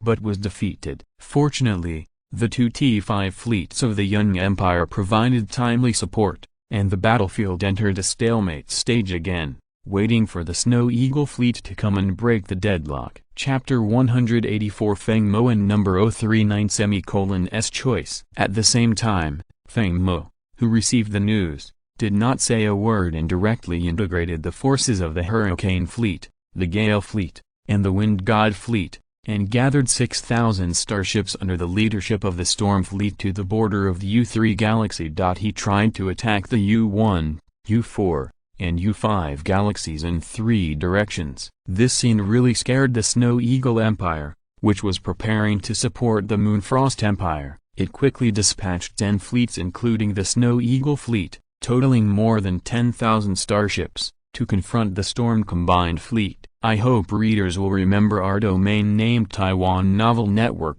Feng Mo had no intention of going to war with the Snow Eagle Empire in the short term. He was waiting for a message that could change the situation. Sure enough, 3 days later, the news came. The Frost and Snow Human Alliance was defeated on the battlefield and was captured by 2 federal fleets and 2 galaxies in succession. Of course, although the 2 federal fleets won, it was a bitter victory, and their strength was greatly reduced. They could not expect to recover to their maximum scale within a year. The decisive battle with the Frost-Human Alliance was estimated to be postponed to a year later. This was the good news that Feng Mo had been waiting for. He knew the strength of the 2 federal fleets. Rather than saying that the fleets were strong, it was better to say that the design department of the Starfleet was strong. T5 class stealth bombers, T5 class interstellar star destroyers, and T5 class interstellar missile ships. None of the 6 T5 fleets of the Frost-Human Alliance had any of these 3 special starships. They could only rely on more than 3 times the number to attack, but it was a pity. After a star war, 3 of the 6 T5 fleets of the entire Frost-Human Alliance were directly crippled, and a total of 600 or 700 T5 and quasi-T5 starships were lost. At this time, the Storm United Fleet stationed in the Gale Galaxy finally made new moves. In the main control room of the Fengtian, Feng Mo, who finally waited for the opportunity, immediately issued the attack order. Kai Lan, lead the Fengtian fleet to capture the U1 galaxy. Feng Danyu, lead the Gale fleet to capture the U5 galaxy. Li Kalezai, lead half of the Hurricane fleet to capture the U2 and U4 galaxies respectively, and the Storm fleet will face the enemy Snow Eagle fleet head-on. Everyone, this battle can only be won, not lost. Once you fail, the Storm Kingdom will no longer exist, and you and the King will no longer exist. Yes, Commander. Everyone shouted in unison, and finally Feng Mo looked at Al on the other end of the video and said, "Dispatch the Tanjing fleet and the Beast Ming fleet to the Storm Galaxy. Get ready, be ready at all times, and wait for my order." The defense systems of all life planets in the remaining 6 galaxies are all opened, and the civilian T2 and T1 starships are patrolling day and night. Al understood that Feng Mo was going to go all out, and this was also a gamble on the national strength of the Storm Kingdom to fight this battle. But she unconditionally supported Feng Mo, and Al responded, and the Storm Fleet set sail. The predecessor of the Gale Galaxy was the U3 Galaxy, which was connected to the U1, U2, U4, and U5 Galaxy. This is why Feng Mo insisted on capturing the U3 Galaxy, because among these 5 galaxies, the U3 Galaxy is a transportation hub that connects the remaining 4 galaxies. All the fleets of the Storm Kingdom did not use the Stargate, but chose to directly pass through the intergalactic space. At this time, using the Stargate for transmission was a bit like looking for death, and the opposite side of the Stargate must be the enemy's encirclement. Just after Feng Danyi and other commanders led the fleet to set off, the Storm Fleet also went straight to the intergalactic space between the U3 Galaxy and the U1 Galaxy under Feng Mo's command. This is where the Snow Eagle Fleet is stationed. The Snow Eagle Empire is one of the weakest empires among the 17 empires of the entire Star-Sea Human Federation. The entire empire has a large Snow Eagle Galaxy, 2 medium-sized windmill galaxies, and the Auckland Galaxy, but only 1 T5 fleet. The overall strength of the Snow Eagle fleet can only be regarded as the middle and lower reaches of the T5 fleet of the Star-Sea Human Federation. The flagship is a T5 class interstellar aircraft carrier. The entire fleet has a total of 360 starships, including 125 T5 starships and 235 quasi-T5 starships. The entire fleet consists of 4 types of conventional starships: battleships, interstellar aircraft carriers, destroyers, and frigates. Although conventional, the frigates of the Snow Eagle fleet are very famous because they play frigates in a variety of ways. Today, it is difficult to distinguish the types of frigates in the Starsea Human Federation, because most frigates are designed very comprehensively, with thick armor and thick shields plus a small number of weapons plus a large number of close-range rapid-fire guns for interception and attack. The frigates of the Snow Eagle fleet are different. They are divided into armored, interception and assault types. Feng Mo still appreciates this approach. But Feng Mo is still looking forward to this Star War with 26 to 360. And has great confidence in the Storm Fleet. 4 T5 Xoaniao class stealth bombers, once they find the perfect sneak attack bombing point, will have no problem instantly killing enemy starships that are more than 10 times their own. In addition, the Storm Fleet is also equipped with 20 T5 Stegosaurus class interstellar frigates. The biggest feature of this frigate is that you can call it an assault type, an armored type, or an interception type. It is a very comprehensive T5 class interstellar frigate. In terms of assault, the bow of the T5 Stegosaurus is equipped with 2 sharp-horned weapons and a huge iron hammer full of spikes, and is also equipped with 30 missile silos. In terms of interception, the T5 Stegosaurus is equipped with a large number of close-range rapid-fire guns,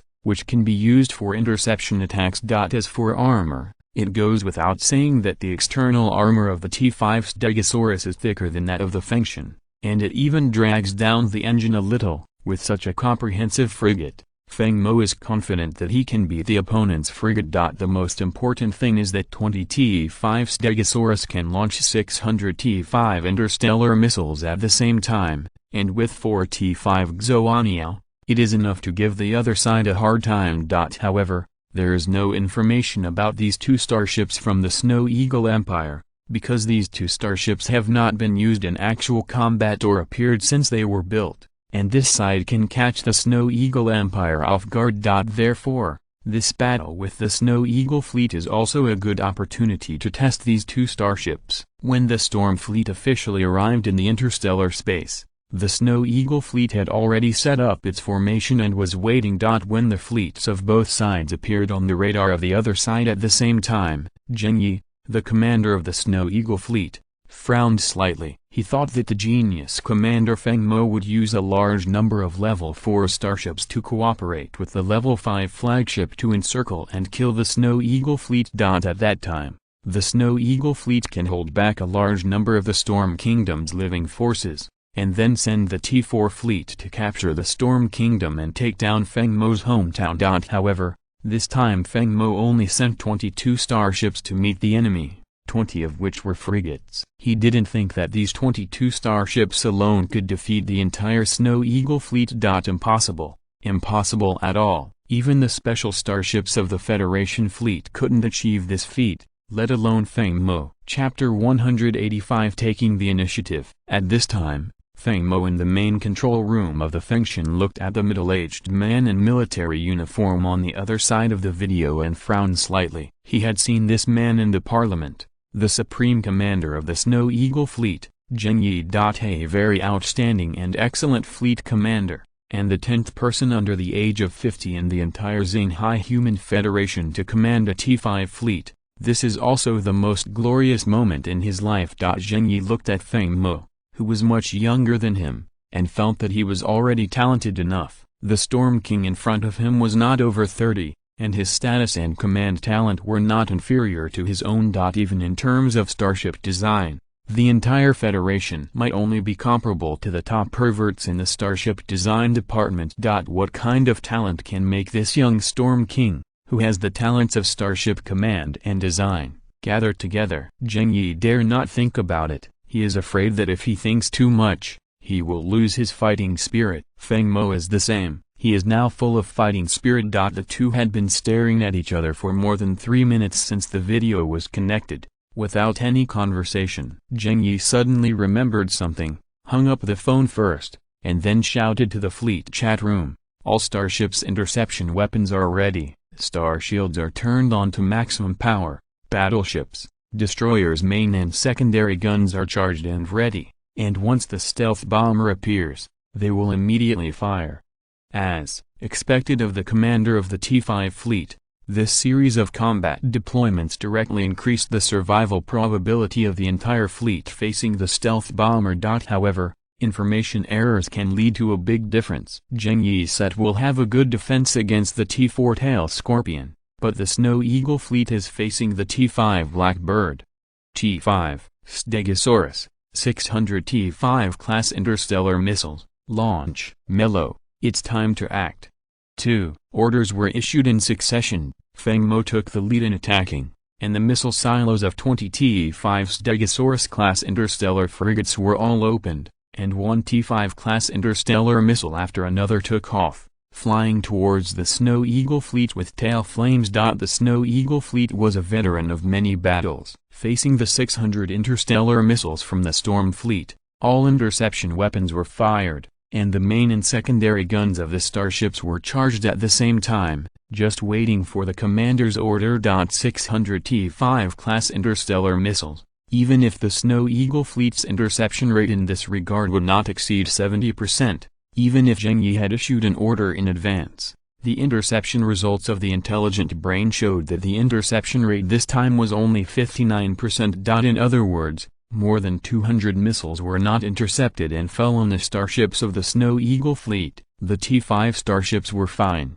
with the support of the Star Shield, and were not afraid of 1 or 2 interstellar missiles, but the quasi-T-5 starships suffered. 1 interstellar missile could almost knock out 60% of the Star Shield energy. If they were hit by 3 missiles in a row, they would most likely be knocked down, so after 200 interstellar missiles, there were 3 or 4 quasi-T-5 starships that were unlucky and directly went down, and the Mello sisters would naturally not let go of the fighters that Feng Mo prepared for them.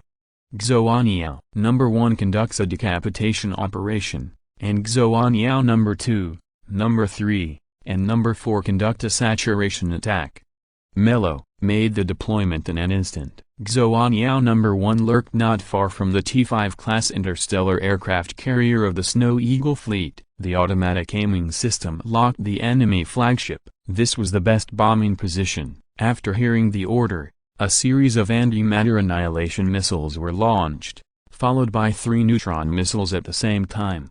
Zheng Yi, who was sitting in the flagship control room, noticed something wrong when the Storm fleet took the lead in missile bombing. With the command habits of the Storm King, he would not bombard you with interstellar missiles as soon as he met you, because this is the time when each fleet has the strongest defense capability. It has no great effect at all. With the habits of the opposite Storm King, he usually chooses to use 4 T-4 tail Scorpions to sneak attack first, causing confusion in the enemy so that a large number of interstellar missiles fall and lay the foundation for victory. This kind of uneasiness surged in his heart, but he couldn't find the location of the stealth bomber. At this time, an alarm sounded in the main control room. Alert! The flagship has been locked by an interstellar missile. Detection completed. 23 T-5 class antimatter annihilation missiles and 3 T-5 class neutron missiles. Facing the decapitation operation of the enemy starship, Zheng Yi made a very correct order at this time: release all interstellar drones, surround the flagship, and conduct an interception attack. This move directly caused the decapitation operation of the Xuanyao Number 1 ship to fail. The enemy flagship had already deployed the drones and had no chance. Mello could only order Xuanyao Number 1 to pour out all its ammunition. The flagship was saved, but the enemy's stealth bomber was still not found and was covered by a large number of interstellar missiles. Even a professional T-5 fleet like the Snow Eagle fleet could not avoid panic, because the timing of the attack of the 4 T-5 Xuanyao was very subtle. Just when the Snow Eagle fleet was intercepting the interstellar missiles from the T-5 Stegosaurus. A large number of missiles and torpedoes exploded in the Snow Eagle fleet, shattering the star shields of T-5 starships one by one. Then the second round of neutron missiles and proton torpedoes directly destroyed the ship armor, and then the explosion engulfed the entire starship. Almost at the moment of the explosion, in the flagship control room, Zheng saw that the green light spots representing the Snow Eagle fleet were instantly extinguished by nearly 100 ships. However, Feng Mo's attack was not over yet. He wanted to kill you while you were sick. What he had to do now was to do his best to weaken the strength of the Snow Eagle fleet. T5, Jian Long launched the second round of T5 level interstellar missiles. The Orca released all interstellar drones for the third round of bombing. As soon as the voice fell, another 600 interstellar missiles were fired at the Snow Eagle fleet with tail flames, followed by 1,100 interstellar drones. As the missiles arrived at the Snow Eagle fleet, the interstellar drones launched an attack, and a large number of interstellar missiles and laser cannons formed a firepower network that covered the entire Snow Eagle fleet. Faced with rounds of attacks, the Snow Eagle fleet also counterattacked under Zheng organization, but most of the attacks were used to intercept interstellar missiles and destroy drones. There were very few attacks that could land on the Storm fleet, and the sporadic laser cannons were blocked by the Star Shield. Feng Mo asked the Orca to send out the drones, and did not plan for them to come back, but continued to issue attack orders. T5's Stegosaurus, remove the engine restrictions, enter the extreme speed mode, lock the coordinates to the position of the Snow Eagle fleet, and engage in hand-to-hand combat. Feng Mo knew that even after so many bombings, the Snow Eagle fleet still had at least 100 starships left. Instead of staying in place and firing at these 100 starships, it might not be possible to shoot them. It is better to continue to attack and let the T5 Stegosaurus charge while the enemy fleet is in a panic. Hand-to-hand combat is an old tradition of the Storm fleet. Feng Mo is confident that the hand-to-hand combats of 20 T5 Stegosaurus is enough to resist 100 enemy starships.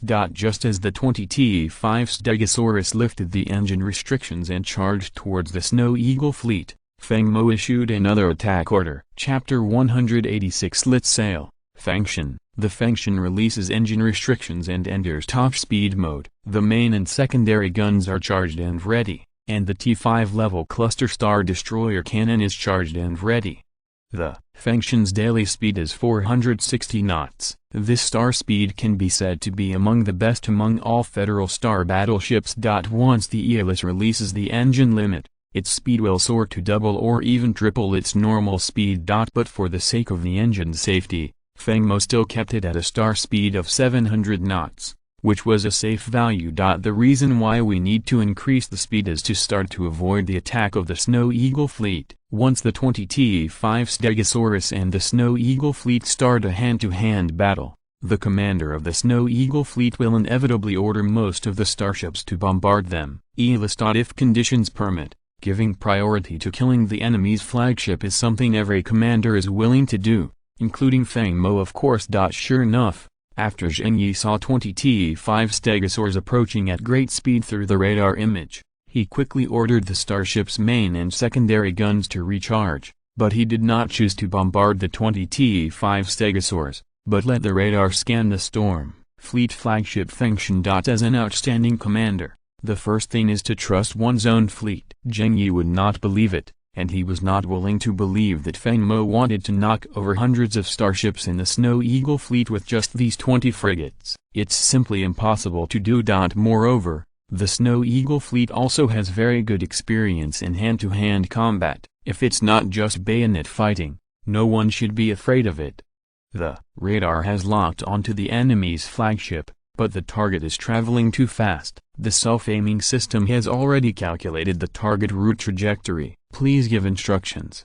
I finally caught you, Storm King. Let the main and secondary guns of the remaining starships fire all according to the calculated route and trajectory, blocking all the movable trajectories of the function. This round of attack will make this prince's blood spill across the star sea! As soon as Zheng finished speaking, countless laser cannons were fired at the function that was on the way. Facing the attack, Feng Mo sneered and gave the order again: speed up, double the speed. Zheng thought that the function only had this speed. Feng Mo gave the order, and the function's speed soared to 920 knots, circling the entire Snow Eagle fleet like a meteor. During this period, most of the laser cannons launched by the Snow Eagle fleet were dodged by the accelerating Fengtian, but a few that did not dodge were blocked by the star shields. However, this also consumed a lot of the Fengtian's star shield energy. After all, these were annihilators. Star cannon. Lord Commander, the star shield energy remains at 52%. Sir Commander, the main and secondary guns have been charged, and the T-5 class cluster star destroyer cannon has been charged. Please give instructions, Han Pei said, standing behind Feng Mo.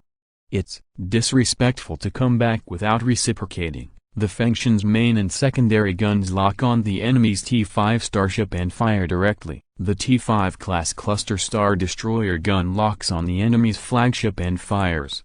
The Fengtian, which was moving at high speed, shot out 20 blue beams, which landed directly on the 10 T-5 starships of the Snow Eagle fleet. After the bombing of 1,200 T-5 class interstellar missiles and the saturation attack of 4 T-4 Blackbirds, after being bombed by interstellar drones. The star shields of all the surviving starships in the Snow Eagle fleet were either broken or were on the verge of exhaustion of energy. Facing the Aeolians' attack, the star shields shattered one after another and then penetrated the outer armor. Some of the ones that were carried away were directly bombarded on the energy cabin or engine room, and were beaten to the ground. We cannot say that the Snow Eagle fleet was carried away, but that it should be said that the Stormfleet Fengtian, Feng Mo's luck value was high. At this time, a brown beam of light shot straight towards the flagship of the Snow Eagle fleet, piercing through a quasi-T-5 starship and a dozen interstellar drones along the way, and finally landed on the star shield of the flagship, directly blasting it to pieces, and then the energy slowed down. Disappear slowly. The power of this blow was very powerful. The star destroyer cannon that hit the Fengtian's star shield before was only in its first form. The cluster type is its second form. This form is at least 3 times more powerful than the star destroyer cannon in its first form. And it is also sustainable. Of course, the Snow Eagle fleet could also fire cluster star destroyer cannons, but they just missed the target because they couldn't calculate the Fengtian's limit speed, and Feng Mo kept changing the speed while the Fengtian was traveling. This made Zheng Yi a little confused. With the powerful calculation of the brain, it was easy to calculate the speed and trajectory of the Fengtian, but this was not his limit and he could change it at will. This was the crushing performance of the starship. With the performance of the Fengtian, it can be said that it can crush all the starships in the Snow Eagle fleet, especially in terms of speed. Feng Mo didn't care about the engines of the Fengtian at all. The Fengtian is currently sailing at a top speed of 1,380 knots. This speed can be said to be the fastest in the entire Starsea Human Federation.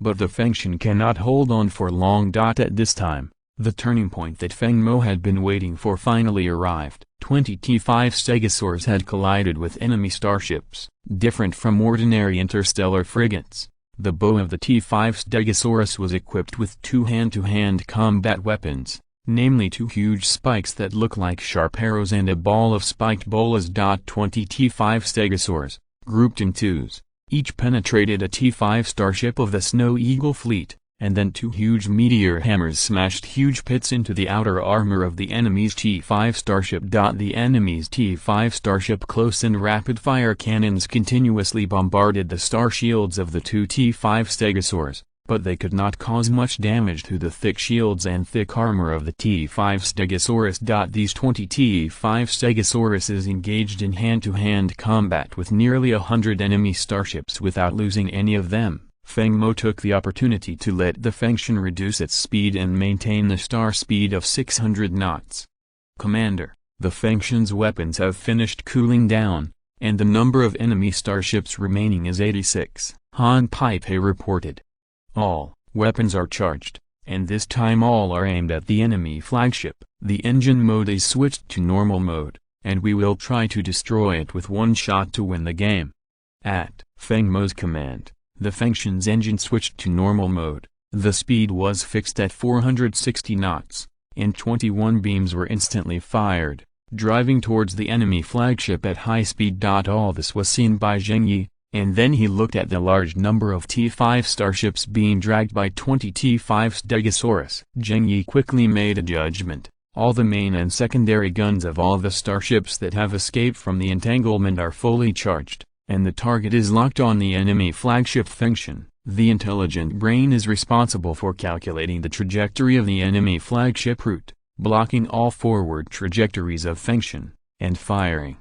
He is going to exchange flagships with Feng Mo, and exchange his life for Feng Mo's life.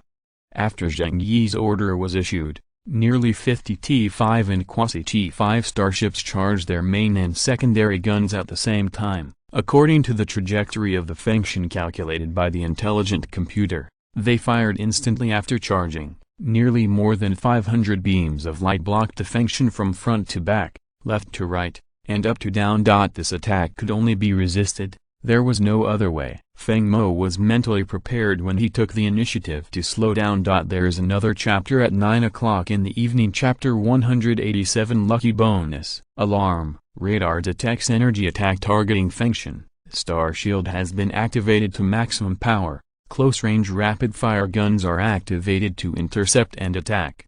Feng Mo could see on the radar holographic image that hundreds of blue and orange light beams blocked all the moving points of Fengshan. Fengshan had tried its best to avoid them through intelligent brain calculations, but there were still many energy attacks that directly hit Fengshan's star shield. Dozens of light beams directly smashed Fengshan's star shield, and then continued to hit Fengshan's ship armor. After dozens of energy beams that had been reduced penetrated the ship armor, they continued to consume Fengshan's ship body with the remaining energy. The entire Fengshan starship was blasted sideways, and at this time, the main control room of Fengshan was in chaos. The red alarm lights kept flashing, and a series of electronic sounds rang out.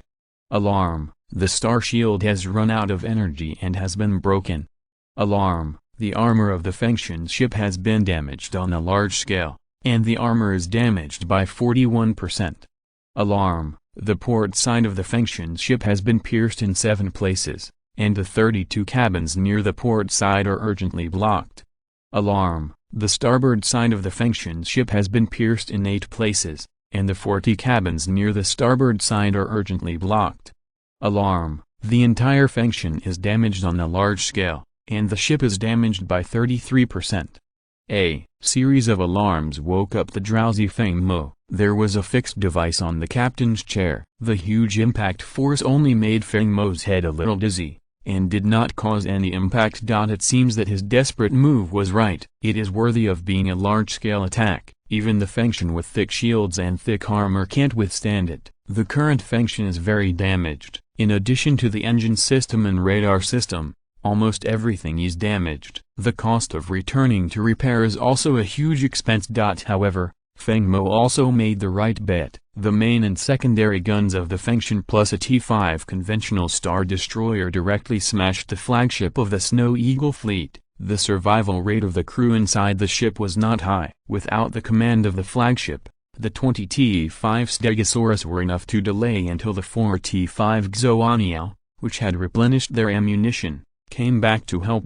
Feng Mo also breathed a sigh of relief at this time. At present, the Fengshan was close to being grounded. He had done his best to be perfect. As for the result, he could only leave it to time. Time passed slowly. Now, after 3 rounds of bombing, more than 10 T-5 starships were torn apart by 20 T-5 Stegosaurus, and then the Snow Eagle fleet, which lost its flagship, had less than 50 starships left and fell into complete panic. However, years of military training made them not retreat or escape. It was just that when fighting with the T-5 Stegosaurus, they were not very confident, and the T-5 Stegosaurus also had a star shield, which resulted in them not being able to cause much damage to it. In this way, the two sides entangled for more than 10 minutes. Commander, the 4 T-5 Xoaniao have been resupplied. Please give instructions. Finally, the end of the breakthrough was reached. Feng Mo said happily. Mellow, the radar will send a message to persuade the Snow Eagle fleet to surrender. If the Snow Eagle fleet still resists savagely, the radar will lock the enemy starships and destroy them all. After receiving the order, Melo commanded all 4 T5 Xoaniao to send messages to persuade them to surrender. However, as a veteran of the Snow Eagle Empire and a symbol of the glory of the Empire, it is impossible for anyone in the Snow Eagle fleet to surrender or escape. The reply was only 6 words. I would rather die than surrender. It was very heroic and stupid, but Feng Mo saw the sense of belonging to the Snow Eagle Empire. Unfortunately, these crew members did not belong to Feng Mo, so he could only send them on their way. Melo, send them off. Let this decadent empire become the nourishment for the rise of the Storm Kingdom. Let the Storm Kingdom step on the Snow Eagle to achieve the throne of the empire. After receiving the order, Melo commanded 4 T5 Xoaniao to lock the target enemy starship and release a large number of interstellar missiles to destroy it. At this point, there was no need to pay attention to the battlefield. Al had already commanded the logistics fleet to enter the battlefield to clean up the battlefield. In this battle, the Fengshan was half damaged. At least 10 of the 20 T5 giant lungs were half damaged and needed repairs. The remaining 10 were also damaged. Only the Orca and 4 T5 Xoaniao were intact in the entire Storm Fleet. Among them, all the ammunition and interstellar drones of the Orca were completely emptied and urgently needed to be replenished. With the entry of the logistics fleet, the starship battle was completely over. Feng Mo logged into the Star Network space and issued an announcement as the king of the Storm Kingdom. The 3 empires in the Western Theater rebelled against the Star-Sea Human Federation. The Storm Kingdom had no choice but to dispatch the T5 class Storm Fleet to launch a full-scale attack on the Snow Eagle Empire. On November 8, 7498 in the Federation calendar, the Snow Eagle fleet was completely annihilated. Signed, Storm King, Feng Mo. The announcement shocked the world, and the entire Star-Sea Human Federation was instantly boiling. The Storm King annihilated the entire Snow Eagle Empire head-on. This was too unbelievable. This was a complete T5 fleet. Some questioned it, some trusted it, and more people discussed the possibility of things. However, after Feng Mo uploaded the entire Star Wars video to the Star Network space, all the doubts and discussions in the entire Federation disappeared. At the same time, Feng Mo's video communication was blown up, but he did not answer any of them. Instead, he passed the videos one by one, and then added a sentence of safety. At this time, he had more important things to do. Feng Mo, who was transmitted from the Wind God to the killer whale through optical tweezers technology, set up a video chat room at this time. The commander of the 3 fleets was on it. Although Feng Mo's order was to capture the 4 major galaxies, he knew that this could not be done in a short time. Especially when the number of the enemy's starships is obviously greater than that of the Storm Kingdom fleet. Most of the battles between the 3 fleets and the enemy are small-scale star battles. Both sides have won and lost, and are still in a standoff. Huanghan, Celia, Danjing Fleet, and Shoming Fleet have officially entered the U1 galaxy. You will be given 2 days to capture it, and then Celia will be stationed in the U1 galaxy. Feng, Danyi, Kailin, Lika and Lacey, release a message of persuasion.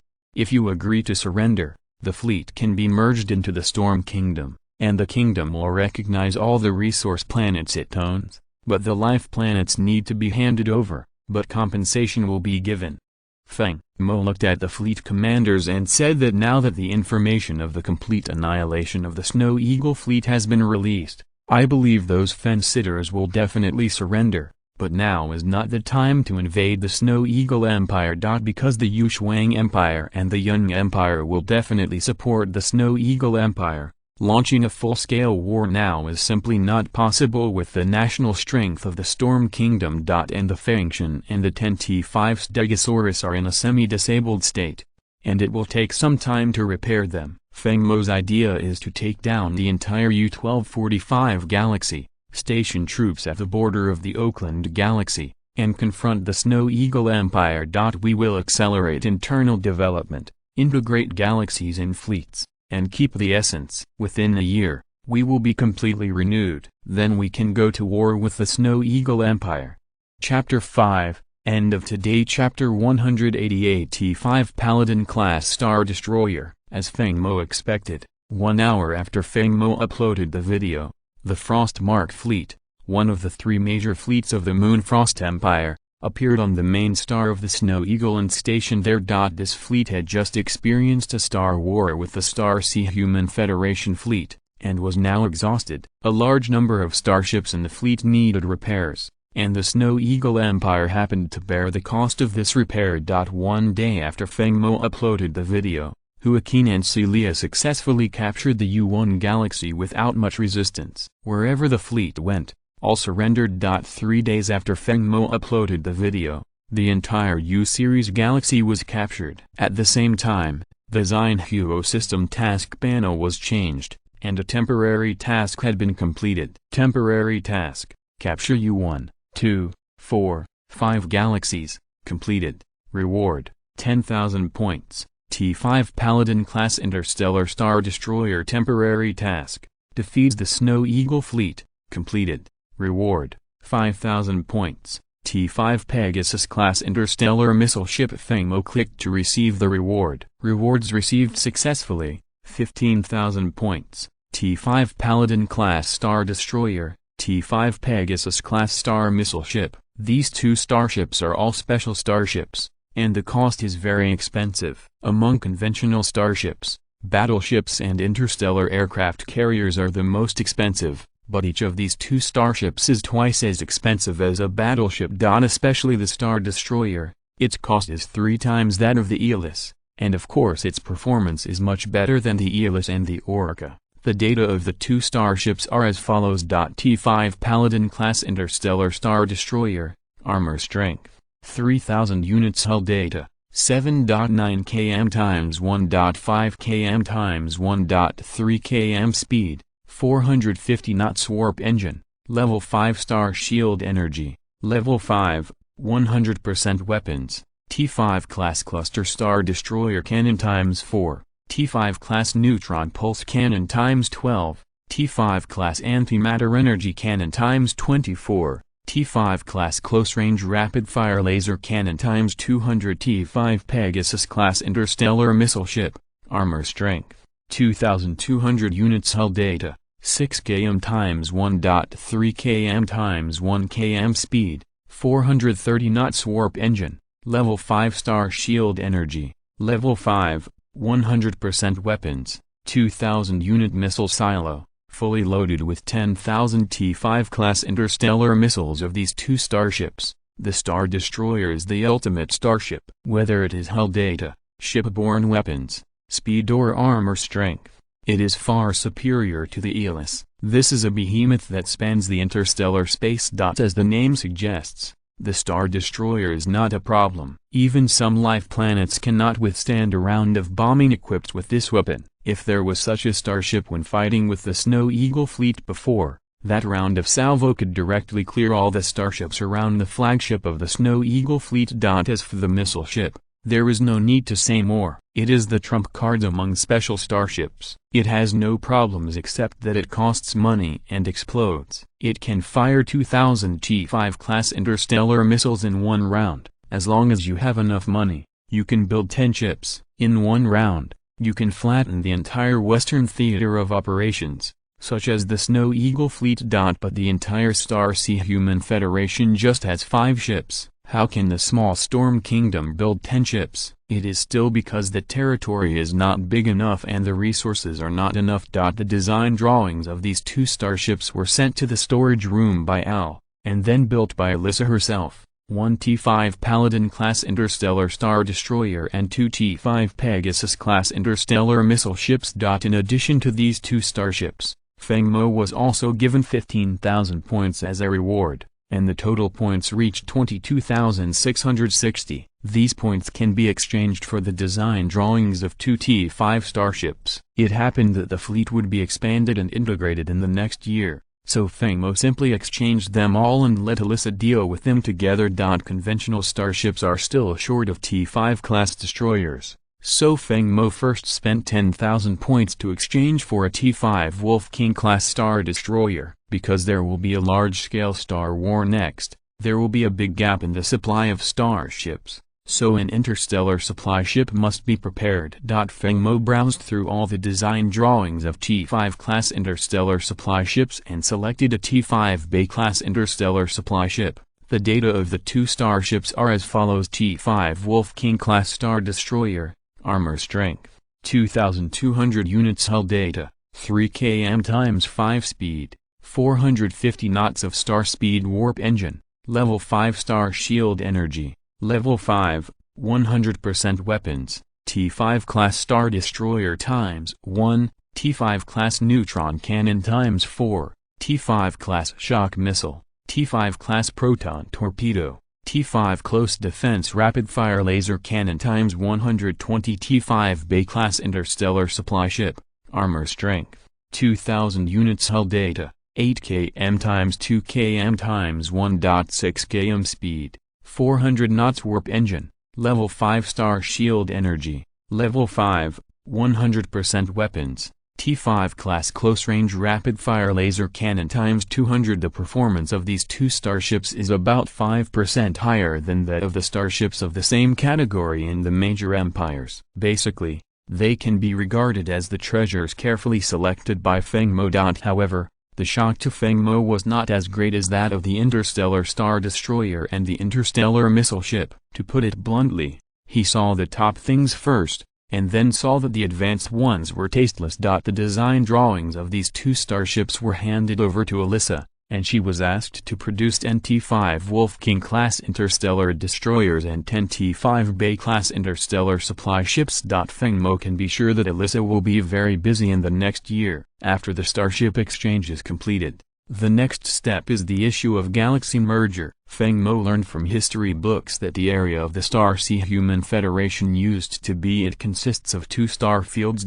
Later, the Star Sea Human Federation was established and then divided into 17 empires. The name of the starfield was gradually forgotten by everyone. Feng Mo now occupied many galaxies, 10 in total, and needed to be better divided by starfields. Feng Galaxy, Jianjing Galaxy, Beastcry Galaxy, Hurricane Galaxy, Storm Galaxy, Gale Galaxy, U3 Galaxy, Cold Wind Galaxy, U1 Galaxy, Tornado Galaxy, U2 Galaxy, Tradewind Galaxy, U4 Galaxy, Brahmawind Galaxy, U5 Galaxy.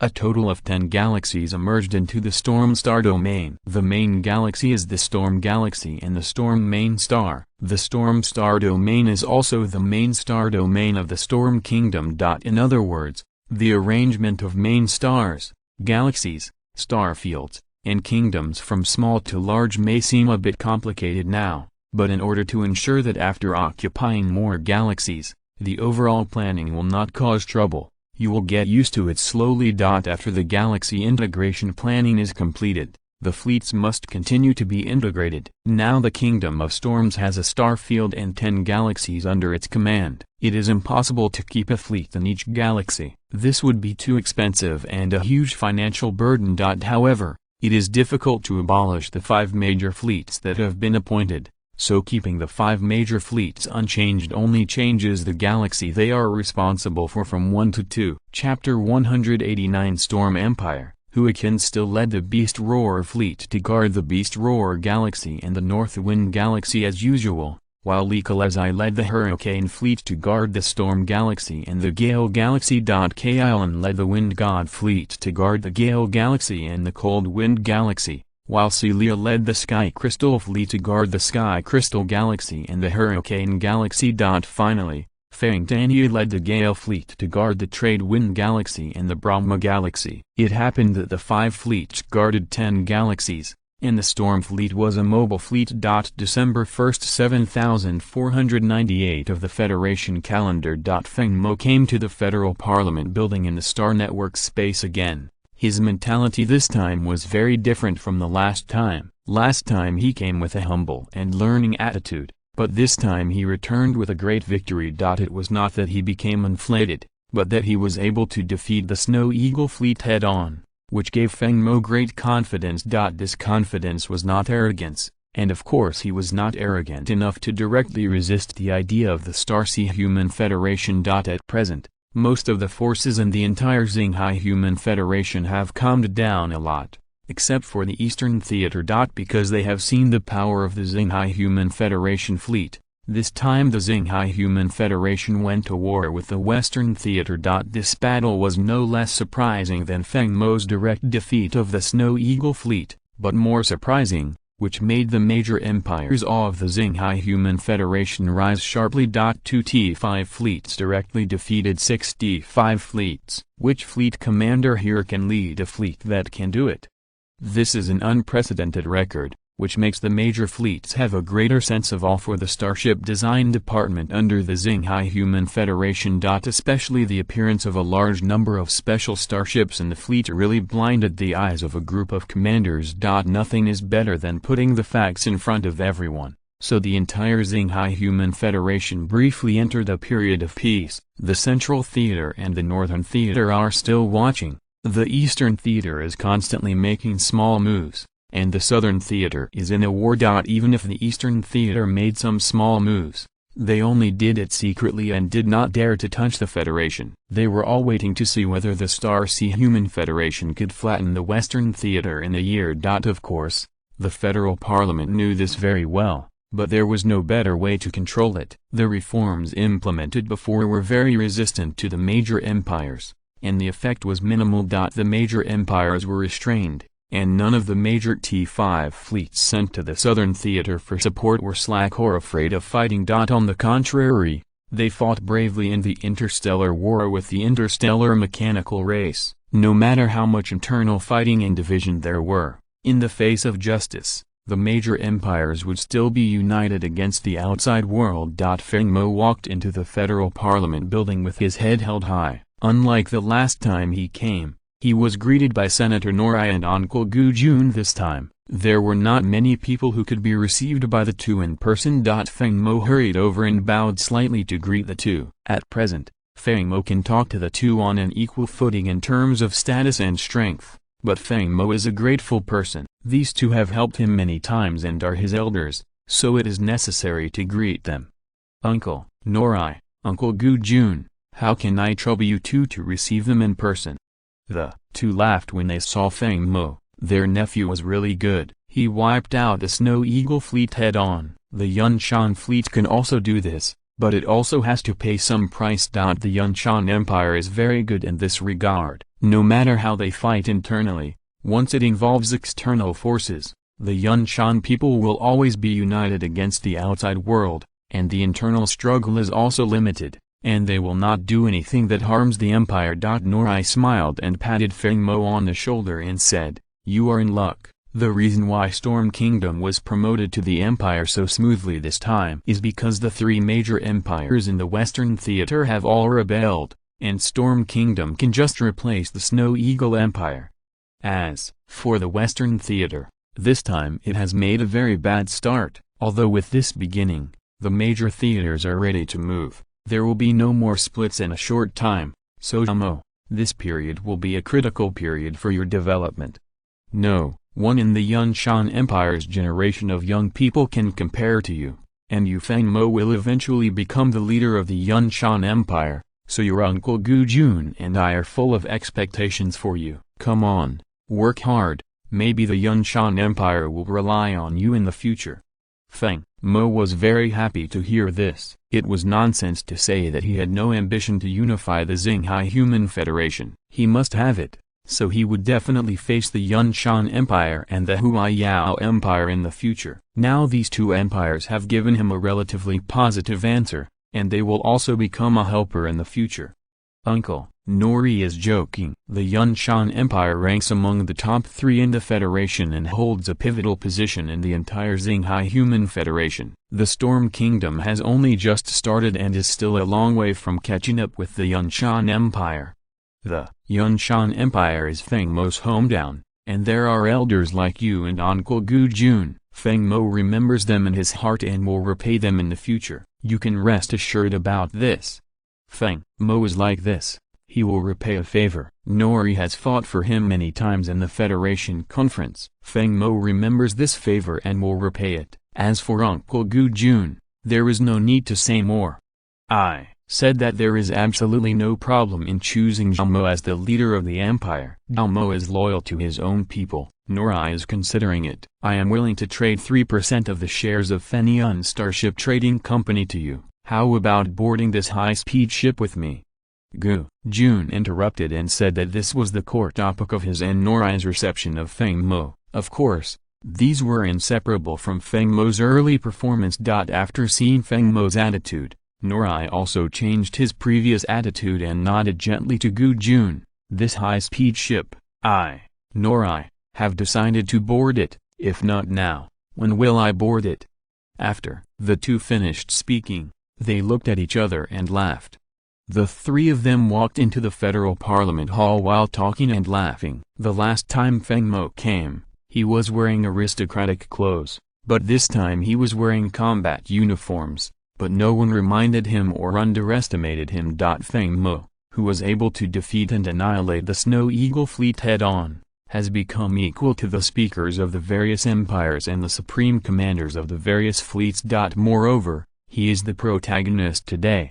When the Storm Kingdom is promoted to an empire, Feng Mo also caught up with the rebellion in the Western War Zone this time. Otherwise the Storm Kingdom would not be able to be promoted to an empire in another 100 years. If you're listening to this novel on a channel other than Fanfic World, it means they downloaded and uploaded it without effort. We cordially invite you to visit our channel, Mundo Fanfic Novelist. There you'll find the original version of this story and you can explore many other novels of various genres. We are waiting for you to immerse yourself in a world of incredible novels. Chapter 191 Year. Feng Mo said that this required the approval of all the speakers of the 14th Congress of the Federation, excluding the 3 empires in the Western Theater, plus the 15 speakers of the Federation, that is, unanimous approval. After Feng Mo walked into the Parliament Hall, he saw that all the members representing the 3 empires in the Western Theater were absent. It seemed that they were determined to establish their own alliance. Feng Mo couldn't help but recall what Gu Jun said to him, that the Moonfrost Empire was ambitious and would sooner or later annex the Young Empire and the Snow Eagle Empire. Now that the Snow Eagle fleet was completely wiped out by him, the Snow Eagle Empire's strength was greatly reduced. The Moonfrost Empire would definitely not miss this good opportunity, but the current pressure from the Federation was too great, making them somewhat unable to let go. This time, the Storm Kingdom was promoted to the Empire, and no member voted against it. They either agreed or abstained. Standing in front of them was the 29-year-old Feng Mo, the commander of the T5 fleet, the controller of the Storm Empire, and the most outstanding starship design master in the Federation. If someone still shows his dislike for Feng Mo on the surface despite this series of titles, then he is really stupid. Even if he curses him in his heart, he should clap his hands and send blessings on the surface to make a good relationship. This is the norm. If you want to be promoted to an empire, the first thing to do is to vote by the speakers of the major empires and the speaker of the Federation. After unanimous votes, the Federation meeting will be opened, and then all members will vote. If the opposing votes account for more than 20% of the total votes, the promotion will fail. Otherwise, the promotion will be successful. After the vote, the speaker of the Xinghai Human Federation stood on the stage to announce the results. I declare that after the vote of the Federal Parliament, the Storm Kingdom has officially been promoted to the Storm Empire. The 10 star systems under its command are all imperial territories and are sacred and inviolable. After this announcement, the Storm Empire officially became the 15th empire of the Xinghai Human Federation, and the 3 empires in the Western Theater have been kicked out of the Federation. It took Feng Mo 8 years from the time he built his first starship alone to now building such a large empire, a full 8 years. Looking back, people realized that he was just a 29-year-old child. In the Federation, anyone under the age of 30 can be called a child. He was already a vassal and the lord of the empire. The Storm Empire was different from other empires in the Federation. It was a feudal system, and Feng Mo had the final say. In ancient times, he was called an emperor, and in the interstellar era, he was called a lord. Time passed slowly, and in the blink of an eye, a year had passed. Feng Mo was very busy this year, constantly dealing with the newly conquered territory, integrating the 10 major galaxies into a star field, expanding the fleet, and promoting the empire. Because many fleets surrendered, Feng Mo broke them up, eliminated a batch of old and weak starships, and incorporated the rest into the 5 fleets, making the strength of the 5 fleets unprecedentedly expanded. The average number of each fleet is more than 3,000 starships, and T4 starships account for as much as 30%. Among the 5 fleets, each fleet uses the quasi-T5 level Hurricane and Elephant as the flagship of the entire fleet. There are more than 900 T4 starships and more than 2,100 T3 starships. The fusion of the 5 fleets can instantly become a large fleet. In the entire Xinghai Human Federation, there are very few large fleets, and there is not even a T5 fleet with the scale of a large fleet. Tens of thousands of starships are sailing, which can be said to cover the stars and the sea. As for the Storm Fleet, as the main fleet of the Storm Empire, Elisa really did not rest for a day during this year. She first took a group of starship engineers to repair the Fengtian and 20 T5 Stegosaurus. Then she started to develop the T5 Paladin-class interstellar star destroyer without stopping. Feng Mo was also not idle. The design drawings of 4 starships could not be completed in 1 year, so Feng Mo could only go into battle by himself and lead a group of starship engineers to develop the T5 Pegasus-class interstellar missile ship. In this way, the two led a group of starship engineers to start work at the same time. In less than half a year, 2 starships were built. Then the two of them once again invested in the development of the T5 Wolf-King-class interstellar destroyer and the T5 Bay-class interstellar supply ship. More than 4 months passed, and the exhausted two returned to the main star of Hurricane to rest. The next mass production did not need the two to worry about. With the addition of these 4 starships, the Storm Fleet ushered in an expansion period in a short period of time. At present, the entire Storm Fleet has 38 combat starships and more than 100 logistics starships. The entire logistics starship type is mainly composed of interstellar industrial ships and interstellar supply ships, which have the ability to sail long distances. As for interstellar carriers, they can be called at any time when needed. During this year, Feng Mo also did a big thing, that is, replacing the Stargate. It is no longer a secret in the Starseed Human Federation that he has T4 level Stargate technology. It is just a T4 level Stargate, so it is not worth the Federation to be afraid of him. However, the Federation is very afraid of Feng Mo, because his design and construction capabilities are too terrible, especially in the Star War with the Snow Eagle Empire. The power of the 4 T5 Xoania was much higher than the T5 level stealth bomber designed by the Starship Design Department under the Starseed Human Federation. In terms of performance, after the inference of the entire Starship Design Department, the T5 Xoania was at least 10% higher than the stealth bomber of the Starship Design Department. Therefore, the focus of the Starship Design Department this year is to analyze the videos uploaded by Feng Mo frame by frame, summarize useful information, extract the essence, and change their design direction. This is the terrifying thing about this department. Of course,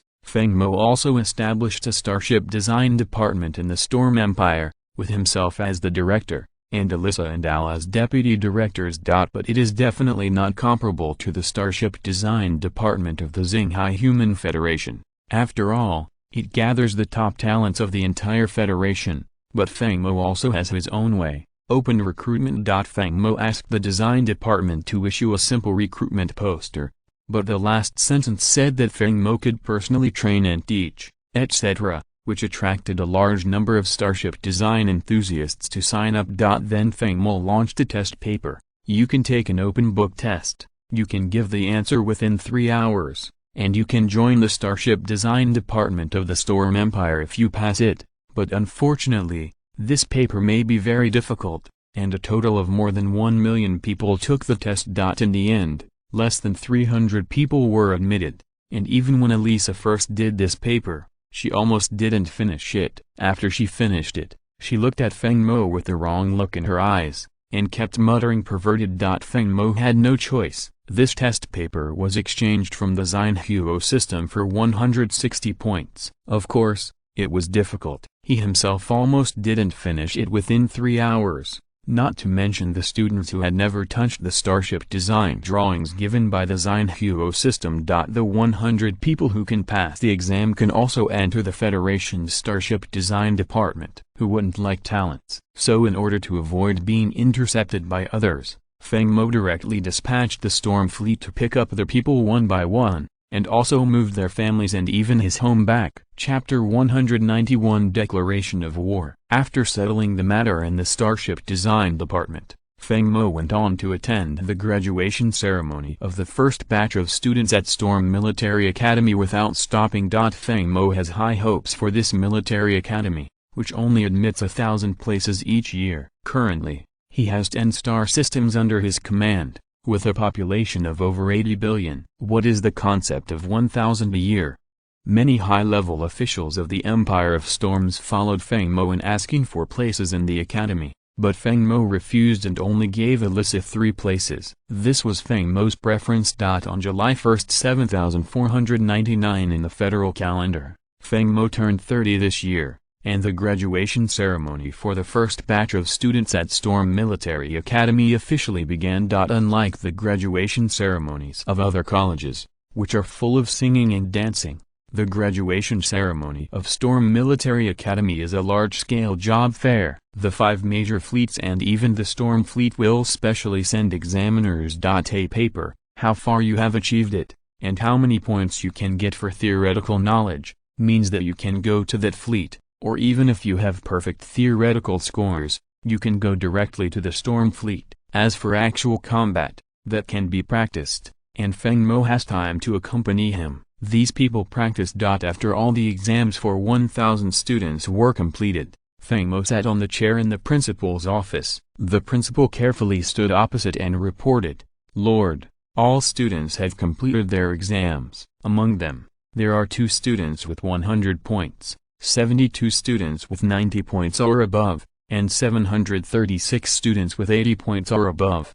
When Feng Mo established the school, there was a rule that any student who scored below 80 points in the exam would be expelled 3 times. In the final competitive examination, students with a score below 80 points would be sent to the patrol fleets of major fleets for training. This kind of experience may last a lifetime. It is very difficult to get ahead. Opportunity and hard work are indispensable. The number of people who pass this exam is 810, and 190 people will be transferred to the patrol fleet. 2 of them with 100 points will directly enter the Storm Fleet Captain Training Class. 72 people with a score of 90 or above will directly enter the Crew Training Class, and the remaining ones with a score of 80 or above will be divided equally among the 5 fleets. Feng Mo estimated that in the future, the Storm Fleet could recruit dozens of people from the Academy every year. These were not enough, but they could also select outstanding recruits from the 5 major fleets. This can also be regarded as a promotion channel. The 5 major fleets are not as strict as the Storm Fleet in recruiting crew members. More than 800 trainees are treated as captain's talents when they return. When recruiting crew members, top talents will be selected from ordinary military universities and recruited. 1 year has passed, and the wounds of the Federation and the Western Theater have been licked. It is time to start the Second Internal War. The Empire of Storms is also gearing up and sharpening its sword. In a huge conference room, Feng Mo sat at the top. The first on the left was the Minister of Military Affairs, Al Plan. The second, third to sixth were the Supreme Commanders of the 5 fleets. The first one on the right is Elisa, the Director of the Starship Design Department. The second one, and the third one are the ministers of various departments. Feng Mo called everyone here for an announcement just issued by the Star Sea Human Federation. The Star Sea Human Federation will officially declare war with the Frost and Snow Human Alliance. The appearance of this announcement revealed that the federal civil strife had officially begun. However, the 3 major empires in the Western Theater were not unprepared. Just 1 hour after the Star Sea Human Federation officially declared war, the 5 major empires in the Eastern Theater jointly issued an independence announcement with the interstellar orcs. The 5 major empires in the Eastern Theater will form a meta-human alliance with the interstellar orcs, which will stir up waves. However, the Northern and Central Theaters still remain silent. and the Southern Theater is still in a state of confrontation with the interstellar mechanical tribe. Although the Pan-Human Alliance declared independence, it did not send troops. Instead, it continued to build interstellar fortresses between the Eastern Theater and the Central and Northern Theater, trying to isolate the major empires in these two theaters. For a time, the prestige of the Federation dropped to a freezing point in the hearts of all citizens. The Empire of Storms also experienced a certain amount of civil strife because of these two announcements, because the interstellar orcs had formed an alliance with the Eastern War Zone. Some orcs feel that they will be treated very well when they return and will not be discriminated against from now on. But Feng Mo knows that discrimination will always exist. This has nothing to do with where you are or what your environment is. Looking at the people below, Feng Mo was the first to speak. I am calling everyone here today. 3 things. First, from now on, the Empire of Storms will enter the first level of combat readiness. All the people in the Empire of Storms are not allowed to leave. If someone makes trouble on any of the major life planets, immediately killed. Second, if the interstellar orcs want to return to their ancestral land, they need to apply to the local Ministry of Foreign Affairs, calculate their wages, and recover all benefits before allowing the application. Third, the military department issued an announcement in the Star Network space. From now on, the Storm Empire officially declares war with the Frost and Snow Human Alliance. Any ambitious person who tries to split the Starsea Human Federation will become the target of the Storm Empire's attack. Yes, everyone responded. Feng Mo stayed in the position of Storm Lord for 8 years. He sat at the top without anger and authority. All his subordinates followed him all the way to build the Storm Empire. Feng Mo didn't care about it. They are faith. Therefore, these people will not refute Feng Mo's words at all, and they are also looking forward to starting a war with the Snow Eagle Empire. They are very young, and it is precisely because of their youth that they have the drive and ambition to charge into battle under Feng Mo's leadership. August 1st, Federation Calendar 7499. In the Starnet space, the Starsea Human Federation issued a declaration of war, and an hour later, the Pan-Human Alliance was established. An hour later, the Storm Empire issued an announcement, which completely ignited the excitement of all the Melan-Eaters. From now on, the Storm Empire officially declares war on the Frost and Snow Human Alliance. Any ambitious person who attempts to split the Starsea Human Federation will be punished by justice. Signature, Storm Empire. Feng Mo. Nowadays, the 2 names of Feng Mo are widely circulated throughout the Federation. His legendary story has been made into many interstellar movies. Of course, it is a positive image, and Feng Mo has been informed in advance and the licensing fee has been paid. As soon as the interstellar movie was released, it was highly praised by the general public. First, because of realism. Second, because Feng Mo's own experience is legendary enough. And third, because his background is not high. It is a model of success through hard work. But only Feng Mo himself knows that in the interstellar era, if you are not a noble, not a family, not a military, not a government, but just a citizen, you really have no chance to succeed. It's a very simple problem. If you don't have resources, you can't even go to a good university. If you don't have resources, you can't even afford a T3 starship for your senior internship. If you don't have resources, anyone can plagiarize your ideas, but you can't sue them. Chapter 192 Frost Starfleet, August 7, 7499 in the Federal Calendar. Storm Starport. Feng Mo was followed by Al, Kai Lan, Han Pei, Feng Tanyi, Li Kalezai and Feng Xian. The 8 people gathered in the main control room of the Fengshan. Today was the day for the fleet to set off. This time, the Storm Empire was going to war with the Snow Eagle Empire. A total of 4 fleets were dispatched, namely the Storm Fleet and the Fengshan Fleet led by Kai Lan. As well as the Hurricane Fleet led by Li Kalezai and the Gale Fleet led by Feng Tanyi. The 3 fleets had a total of more than 9,000 starships, including 2,700 T4 starships, and the rest were all T3 starships. Among them, the Storm Fleet was responsible for fighting the Frost Scar Fleet guarding the Snow Eagle Galaxy. The three fleets would fight from the Auckland Galaxy all the way to the Windmill Galaxy under the leadership of Kai Lan and completely capture the Snow Eagle Empire. Lord, coordinates of the Auckland Galaxy. The fleet is about to enter the third-level intelligent frequency warp navigation mode. Please ask the first-level Gene Warriors to enter the deep-sea mode autonomously.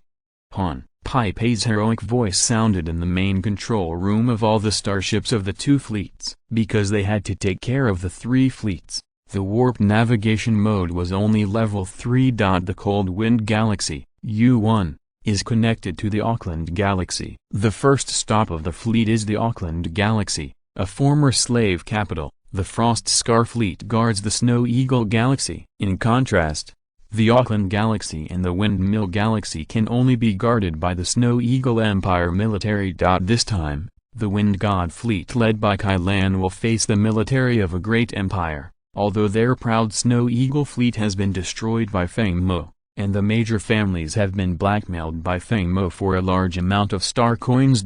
However, the remaining fleets of the entire Snow Eagle Empire military will not be less than 10. And will not be less than 10,000 starships, but the proportion of T4 starships may not be as much as that of the Storm Empire. In terms of overall scale, the Snow Eagle Empire is not much different from the Storm Empire. This is the result of a large number of fleets surrendering when Feng Mo captured the U-series galaxies. Only by increasing and decreasing can they compete with the military of the Snow Eagle Empire. So the main battlefield must be the Snow Eagle Galaxy. When the Frostmark fleet and the Storm fleet decide the winner, it will be the day to see whether this large-scale capture of the Snow Eagle Empire is victorious. Of course, both sides also understand, so when the Storm fleet entered the Auckland Galaxy, it did not encounter any resistance, and the Snow Eagle Empire military sent a large number of fleets back to garrison in the Windmill Galaxy. If Feng Mo chooses 4 fleets to attack the Windmill Galaxy together, then the Frostmark fleet stationed in the Snow Eagle Galaxy will attack the Storm fleet and vice versa. So Feng Mo decisively chose to divide his troops, with 3 fleets gathering more than 9,000 starships to attack the Windmill Galaxy, and the Storm fleet went to the Snow Eagle Galaxy to fight the Frostmark fleet. The Snow Eagle Galaxy, a large galaxy, is also the main galaxy of the Snow Eagle Empire. This galaxy has 17 life planets above level 2, thousands of resource planets, and 3 T5 resource planets. The reason why the Xinghai Human Federation is in a good geographical location is that there are a total of 17 large galaxies in these 2-star regions, which are rare treasures. Feng Mo has been coveting this for a long time. Before the Storm fleet arrived at the Snow Eagle Galaxy, it sent 4 T5 Xoaniao to enter the Snow Eagle Galaxy in advance to explore the traces of the Frost Scar fleet. According to the video sent back by the 4 T5 Xoaniao, the Frost Scar fleet was stationed outside the Snow Eagle main star at this time, relying on the large number of T5 level fortifications in the Snow Eagle starport to form a line of defense, which can be said to have the best geographical advantage. Feng Mo did not think that if the two fleets duel, the other party should fight with them openly in the starry sky. That is a fool's idea. The Frost Scar fleet relies on the large number of fortifications in the Snow Eagle starport to fight the Storm fleet, which is the best choice. But they still underestimated the Storm fleet. The only special starships in the Frost Scar fleet are 2 T4 level interstellar missile ships, which can launch 2,000 T4 level interstellar missiles at the same time in one round of burst. However, the updated Storm fleet not only has star destroyers but also 2 T5 Pegasus class interstellar missile ships and 4 T5 Blackbirds. Feng Mo did not take the opponent's starport defenses seriously. Feng Mo dared to say that the current Storm fleet was no worse than the Star Sea Human Federation fleet. The only difference was the number of starships. Mellow. All the defenses of the Snow Eagle starport are left to you. The Storm fleet will advance slowly and stop when it enters the enemy starship radar. The missile silos of the 20 T5 Stegos and 2 T5 Pegasus are all opened. The Fengshan, the Paladin and the 10 T5 Wolf King star destroyers are charged and ready. A series of orders were issued, and the entire fleet entered pre-war preparations. All weapons and ammunition were ready. The main and secondary guns were fully charged, and the major starships of the entire fleet lit up with brilliant light. Feng Mo knew that this was a tough battle. When the fleets of both sides appeared in the detection range of the other side's radar at the same time, the commanders of both sides issued the same order without any communication. The radar locks all enemy starships, and all starships carry out the first round of saturation coverage strikes.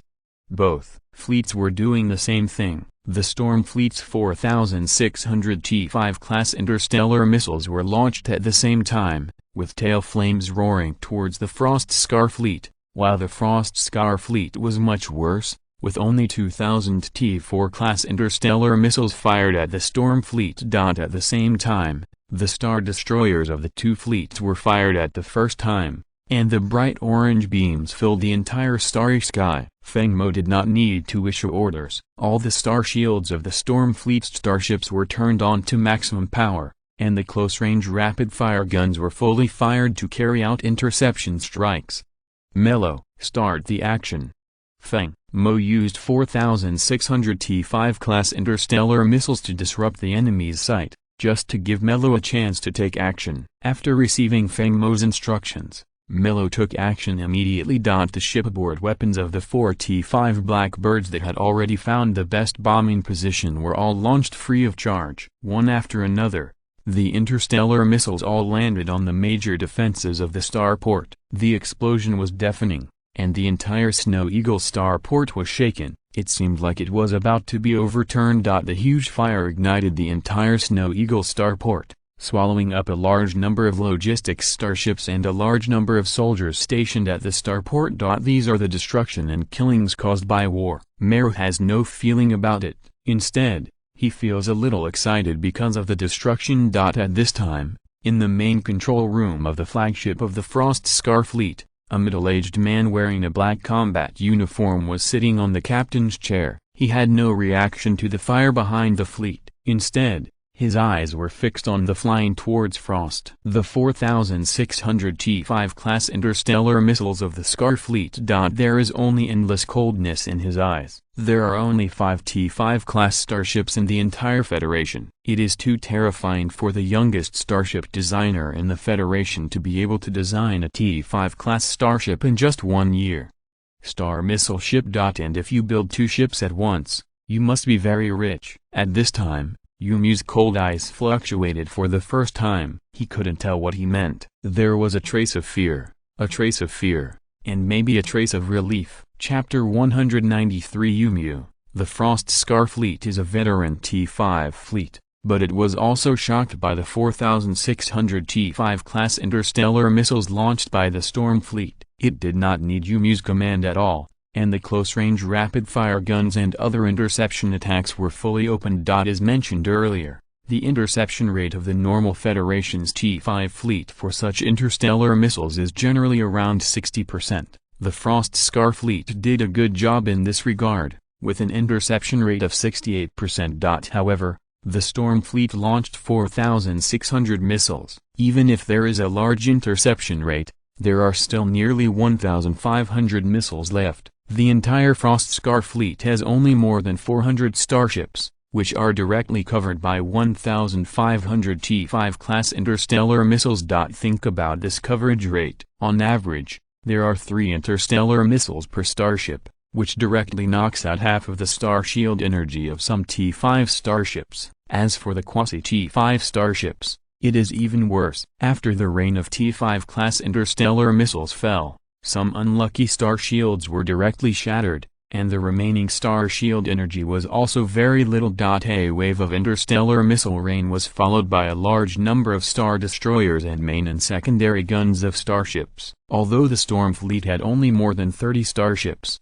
there was a paladin among them, which was a star destroyer. 4 star destroyers, 12 neutron main guns, and 24 antimatter secondary guns. A starship fired 40 laser cannons, directly destroying the 10 T-5 starships it locked on, and even the remaining lasers skewered the quasi-T-5 starships behind it. In addition to the star destroyers of the Wind God and 10 T-5 Wolf Kings, The Frost Scar fleet lost 1/10 of its starships in an instant. This loss was already a huge loss compared to the first round of shooting. On the other hand, the Storm fleet, facing 2,000 T-4 interstellar missiles, had an interception rate of 80%, and only 400 T-4 interstellar missiles fell, which did not cause much damage at all.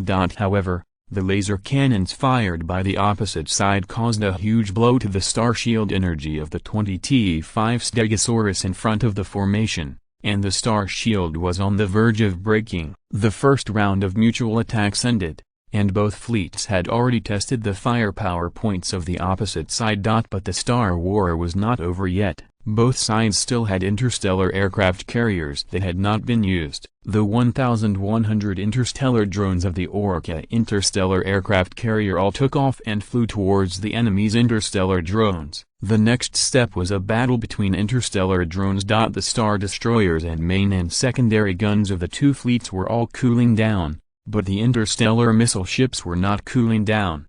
Launch the second round of missile rain. Feng Mo gave another order, and 4,600 T-5 class interstellar missiles with tail flames were fired at the Frost Scar fleet. Mu also issued the same order, even though it could not cause much damage to the Storm fleet.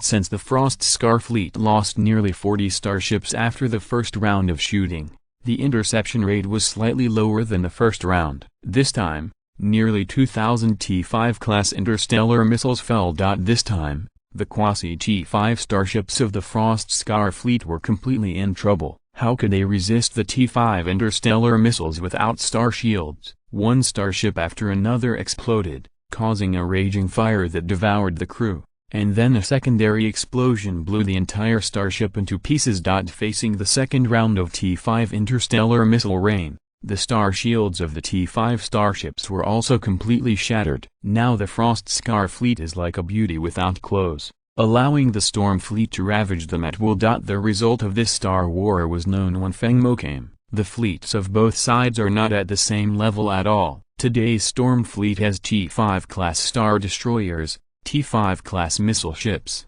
T-5 class stealth bombers, and T-5 class interstellar aircraft carriers. How can the Frost Scar fleet, which is only a conventional ship, fight against the Storm fleet?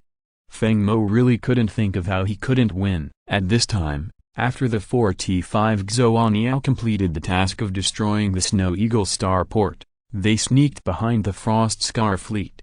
Report to the Lord, the 4 T-5 Xuaniao have arrived at the best bombing position. Please give instructions. Milo's voice sounded in the main control room of the Fengshan. Well, done. After clearing the remaining interstellar missiles of the 4 T-5 Xuaniao, return home immediately. Yes, Lord, the Melo sisters responded, and then issued combat orders. Radar scan. The automatic aiming system locks the enemy T-5 starship, and pours all the ammunition. Under Melo's order, the 4 T-5 Xuaniao fired all the remaining interstellar missiles at once, and after pouring out the ammunition, they returned home without even looking at it. After the 4 T-5 Xuaniao bombed the Snow Eagle starport, each T-5 Xuaniao had less than 50 interstellar missiles left, and the 4 ships had nearly 200 missiles in total. These 200 interstellar missiles mainly locked the T-5 destroyers in the Frost Scar fleet, with an average of nearly 10 interstellar missiles per T-5 destroyer. As the missiles fell, nearly 20 T-5 class interstellar destroyers were all blown to pieces. At this time, in the main control room of the Frostmark fleet's flagship, Yumu's face was livid, and he leaned on the main control console with both hands, watching the red dots representing the Frostmark fleet on the radar go out one by one, his eyes flashing with coldness. After 2 rounds of saturation attacks by the Storm fleet, the Frostmark fleet lost at least 150 starships, accounting for 1/3 of the entire fleet. This is a huge loss, and the Yushuang Empire cannot afford such a large loss. Now all you can do is to save this fleet. It is impossible to turn the bow and turn away. The Storm fleet will definitely bite you until it swallows the entire Frostmark fleet. It seems that there is only negotiation. Dial the Fengshan communication, Yumu said to the adjutant beside him. At this time, Feng Mo was preparing for the third round of saturation attacks on the Frostmark fleet, and received a video communication from the enemy flagship. Feng Mo thought for a moment and then connected. Feng Mo, let me introduce myself. I am Mu Mu, the Supreme Commander of the Frostmark fleet, and a member of the Apocalypse U clan. This time I request a video call to seek peace. Mu spoke very quickly, without any warmth in his words, and did not have the attitude of surrendering and seeking peace at all. But Feng Mo knew that there were many commanders with this personality. They blocked all the emotions in their hearts, only considered gains and losses, only looked at the results, and this person was also a member of the Apocalypse U clan. Wait, Yu Shuang Empire. Feng Mo seemed to understand something. Feng Mo, the Lord of the Storm Empire, the Supreme Commander of the Storm Fleet, Yu Xiaoming is yours? Feng Mo asked with some doubts. When Feng Mo mentioned Yu Xiaoming, he could clearly see a smile on Yu Mu's mouth, but it soon disappeared, and he replied coldly, I am Yu Xiaoming's uncle, and his father Yu Lei is my brother. Listening to Yu Mu's answer, Feng Mo understood it all at once. No wonder the two empires in the Central Theater did not make any moves. It turned out that the Apocalypse Empire had already taken action, although it was secretly. The Yu Shuang Empire was supported by the Yu clan of Apocalypse. No wonder the Yu clan is the only one in the Apocalypse Empire. Even the Kiao clan seems to be looked down upon by them. They are extremely arrogant. Chapter 194 Swallowing the Snow Eagle. Now Meng and I are college classmates, so I'll call you Uncle Yu. The Storm Fleet can let the Frostmark fleet go, but the Apocalypse U clan has to agree to a few of my requests, okay? Mu frowned slightly after hearing this, and then said, I can't influence the decision of the Apocalypse U clan, but I can guarantee that the Moonfrost Empire will give up all the territory of the Snow Eagle Empire and will not invade the Storm Empire within 10 years. Feng Mo nodded in agreement after hearing the promise. These were the requirements he wanted to make. Since Yu Mu had already promised, he couldn't help letting the Frostmark fleet go. In fact, Feng Mo had his own little thoughts. The core purpose of letting the Frostmark fleet go was to let them return to the Moonfrost Empire to continue to confront the Federation fleet. It would be best if both sides were defeated, or to consume the strength of the Federation fleet as much as possible. The longer the Federation fleet confronted the Frost and Snow Human Alliance, the more beneficial it would be for the Storm Empire. Even if the confrontation lasted until the entire Starsea Human Federation completely collapsed and disintegrated, it would be the most beneficial to the Storm Empire. Don't blame Feng Mo for having such thoughts. He has become the lord of a territory. It is his goal to make his territory continue to grow. This is an endless goal, so he will only make the most beneficial choice for himself. Hearing that Feng Mo was willing to let the Frostmark fleet go, Yu Mu smiled on his cold face and said, Thank you, Lord Storm. Yu Mu will take the Frostmark fleet to evacuate the Snow Eagle Galaxy and promise that he will never step into the territory of the Storm Empire again. Feng Mo nodded with a smile, then hung up the video and said to Han Pei behind him, Allow the Frostmark fleet to take back the survivors of the destroyed starship, but do not take the starship away. This is our trophy. Also notify Kai Lan to issue a surrender notice and send the Paladin with 2 T5 Pegasus to the Windmill Galaxy. Yes, Lord. After Feng Mo gave the order, he uploaded the video of this Star War to the Star Network space. Every Star War he commanded in the future would be uploaded to the Star Network space. His purpose in doing this was to create a god. The citizens of the Federation need faith. Instead of letting them believe in the Federation, it is better to believe in him. Feng Mo. Windmill Galaxy. When the Minister of the Snow Eagle Military Department learned that the Frost Scar fleet was repelled, he was in a bad mood. He had already predicted the future of the Snow Eagle Empire. The once proud Minister of the Military Department seemed to have aged hundreds of years in an instant. His posture was no longer upright, but his voice was still loud. The starship he was on was a quasi-T5 interstellar battleship, which was the flagship of all the fleets of the military department. Since the defeat of the Frost Scar fleet, the two sides stopped fighting, and Kai Lan and others kept sending surrender notices. Many fleets of the military department have surrendered, and only some diehards are still resisting. However, how long can they hold out under the siege of the Storm Empire's army? The Minister of the Military Department knew very well that the Snow Eagle Empire was dead. But even if the Empire was dead, he would be with the Empire. This was the last order he issued: all fleets of the Snow Eagle Empire Military Department, give up resistance. We have failed, surrender. After that, he gave the last order to his adjutant who had followed him for hundreds of years, and the flagship launched the final charge towards the Storm Empire fleet. Of course, he also knew what his outcome would be, but he still did it. Compared to those nobles and aristocratic families who had fled to the Yushuang Empire and the Yun Empire, this minister could truly be called a warrior who had gone through the national crisis together.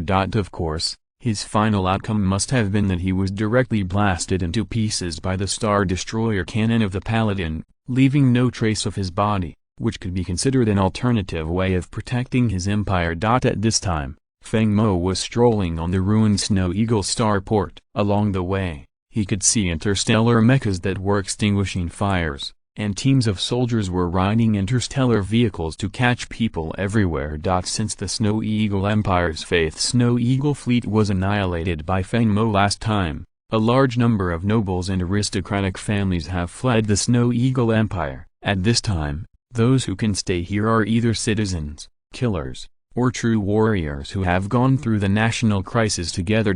However, Feng Mo only wants citizens, so he needs to eliminate these people. Feng Mo strolls on the Snow Eagle starport, and then he will take an interstellar vehicle to circle the entire Snow Eagle main star. And those who are loyal to the Snow Eagle Empire only have this chance to see him, so why don't they hurry to assassinate him? This is exactly what Feng Mo wants. These people can't get close to him at all. The entire planet is under the surveillance of the killer whale F. Whoever moves will die.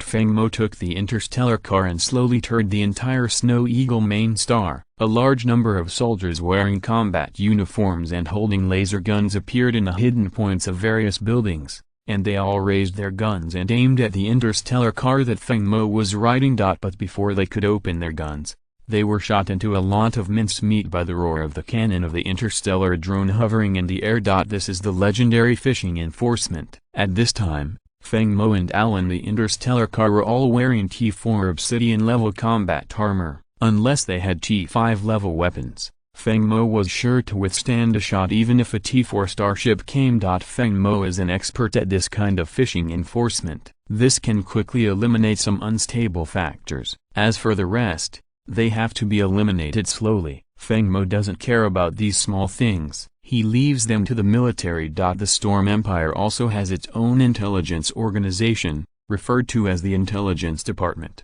But after all, it has only been established for a few years. Compared with the intelligence organizations of the old empires, it is much more immature. It is just right to practice with all the bad elements in the entire Snow Eagle galaxy who want to assassinate Feng Mo, create riots, and sabotage. Transport all the corpses killed in this Star Wars to the Beast Cry galaxy. There are still 2 ancestors to raise there. Feng Mo has not engaged in large-scale Star Wars in the past few years, and has been unable to support these 2 ancestors. This time is not bad. It is estimated that there are tens of millions of people who died directly and indirectly at the hands of Feng Mo. These the ancestors were able to fill their stomachs. Especially the soldiers like Assassin Feng Mo. Most of them are level 3 gene warriors, and there are even level 4 gene warriors. These people can already avoid machine gun fire in a short time, but they are still unable to escape when locked by interstellar drones. Because when a person finally runs out of energy, and if he is not paying attention, he will be hit. That is, half of his life is lost. Faced with the cannon of an interstellar drone, a 4th-level genetic warrior only needs 2 bullets to kill him. It shattered. Feng Mo took Al back to the dilapidated starport. As soon as he stepped off the interstellar speeder, he saw rows of people kneeling on the ground, endless as far as the eye could see. At this time, Feng Xian, the captain of the Mecha Brigade, came over. Said to Feng Mo, Chapter 195, Destroying the Country. Lord, these people have served in the Snow Eagle Empire, and their professions are not low. Feng Xian reminded him. Feng Mo understood that these people were those who had been against him, but they were not the top forces, because the top forces had already fled during the war. Feng Mo could only say that they each served their own master, but since they made a choice, they had to be responsible for it. Feng Mo was not a soft-hearted person. Deal with them, and let their families accompany them.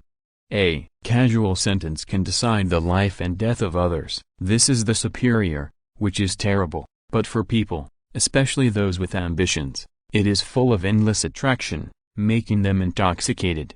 Yes, Lord, Feng Xian responded and turned to leave. He has been with the Lord for a long time. He has watched his former cousin step by step to the present. The majesty on him is getting heavier and heavier, so heavy that it seems that people can't raise their heads. Google searched. Feng Mo didn't care about the life and death of those people, but returned to the Fengshan to discuss with El Khan how to deal with the Snow Eagle Empire, because their parliament's speaker and all the members had all run away, which was a hidden danger, so they must station a large number of troops in the Snow Eagle Empire next. The three of them referred to the opinions given by the think tank, and then discussed for most of the day. After the feasibility was analyzed by the intelligent brain, these policies could be released next. This is rigorous. Feng Mo established a think tank after the Storm Kingdom was promoted to the Storm Empire. It was called the Imperial Secretariat. Unlike the Starship Design Department, most of the people in the Imperial Secretariat are administrative talents.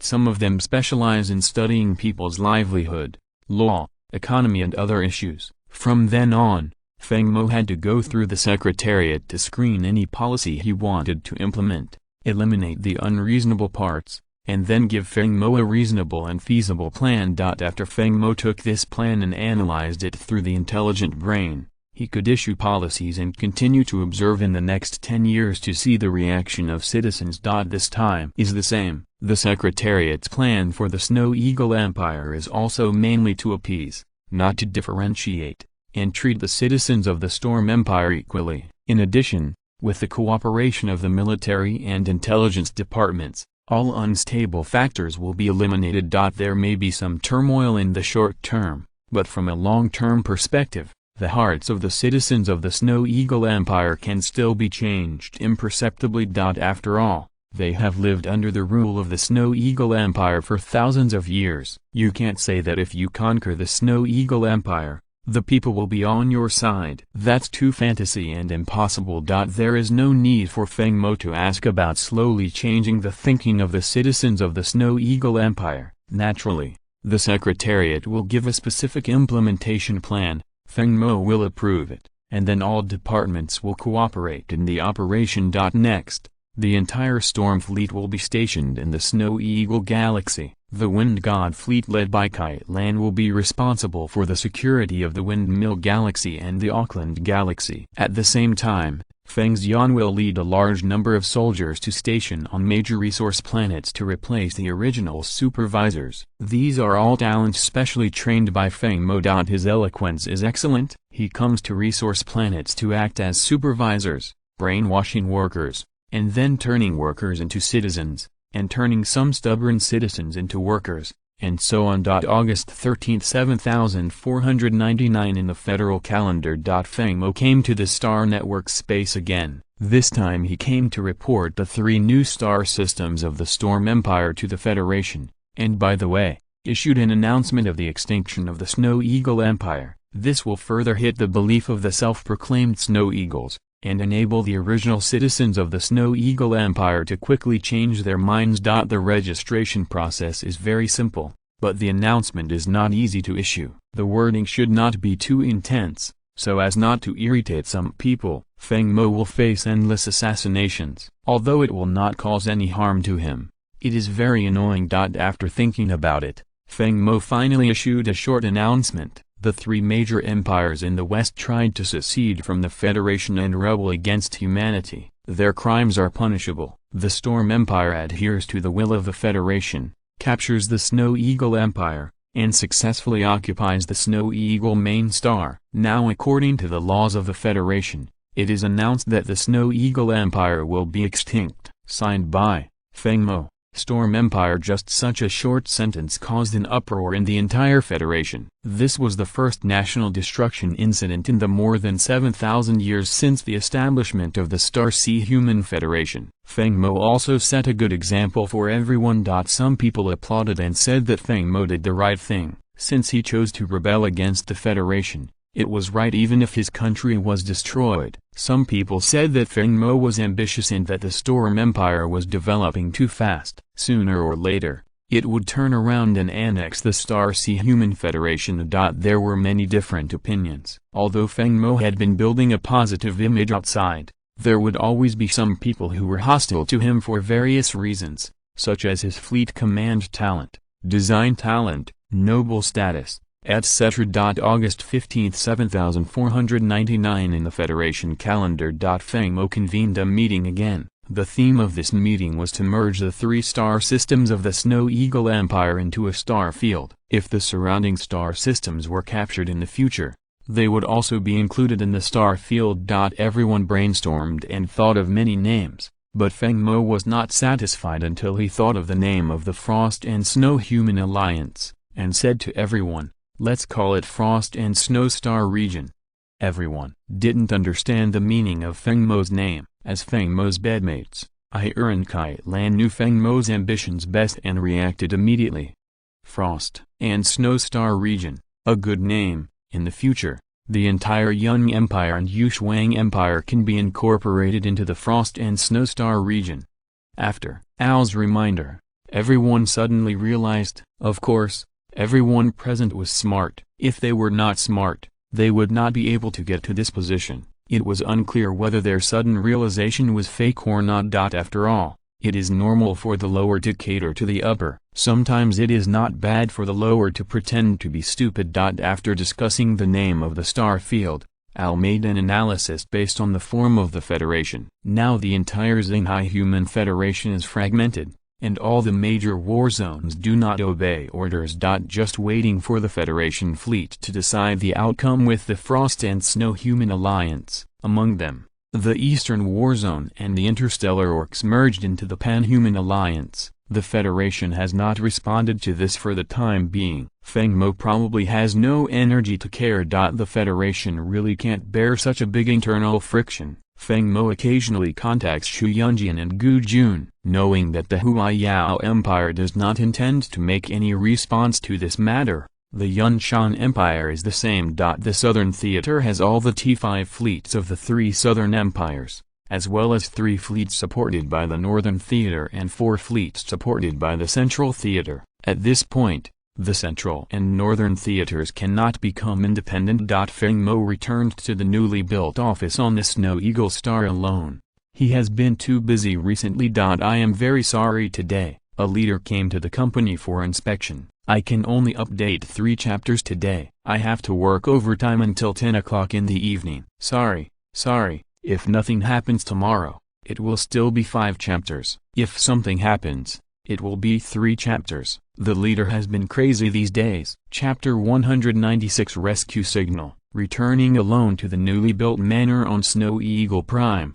This is Feng Mo's temporary residence. He has been so busy recently that he has no time to pay attention to the Xinhuo panel. Since taking over the Snow Eagle Empire, Feng Mo's mission panel has been updated and all missions have been completed. Mission: replace the Snow Eagle Empire and become one of the 17 major empires of the Federation. Completed. Reward: T5 Black Brilliance Battle Armor Upgrade Blueprint, Level 4 Perfect Gene Potion Temporary Mission. Capture the Windmill Galaxy, Auckland Galaxy, Snow Eagle Galaxy. Completed. Reward: 10,000 points. T5 Blue Whale Level Interstellar Fortress Design Drawings. Feng Mo clicks to receive the reward. Reward received successfully. Obtained. T5 Black Brilliance Level Combat Armor Upgrade Drawing times 1. Level 4 Perfect Gene Potion times 1. Feng Mo version. 10,000 points. T5 Blue Whale Level Interstellar Fortress Design Drawing times 1. The raw materials required for the T5 Black Glory Battle Armor are still in stock in Storm Empire,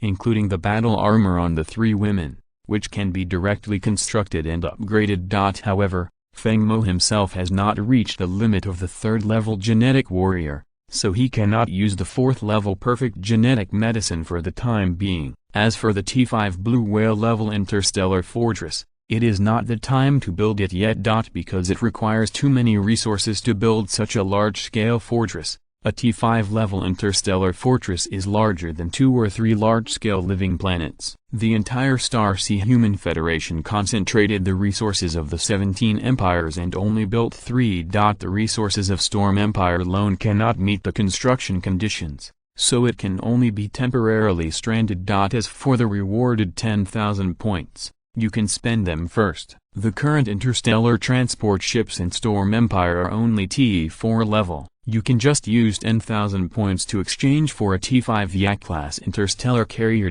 Feng Mo moved his eyes to the Xinhuo Mall. There were more than 10 models of T5 class interstellar carriers, all with different characteristics. Feng Mo took a rough look and exchanged for a T5 class interstellar carrier. The information is as follows: T5 Yak-class star carrier, armor strength, 2000 units hull data, 10 km times 2.4 km times 1.9 km speed, 300 knots star speed warp engine, level 5 star shield energy, level 5, 100% weapon, T5 level close range rapid fire laser cannon times 240. The biggest feature of this interstellar carrier is that it can be installed.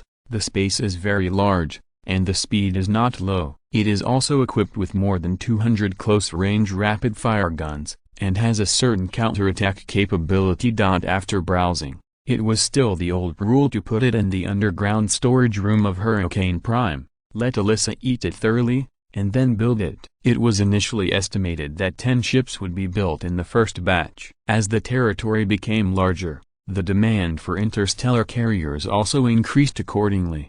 Early next morning. Feng Mo rarely got up late. He was really busy during this period. Things happened one after another, forcing him to keep moving forward and getting stronger, but this was really tiring. After getting up and washing up, Feng Mo had just put on his combat uniform when he heard Zhao Wai's voice.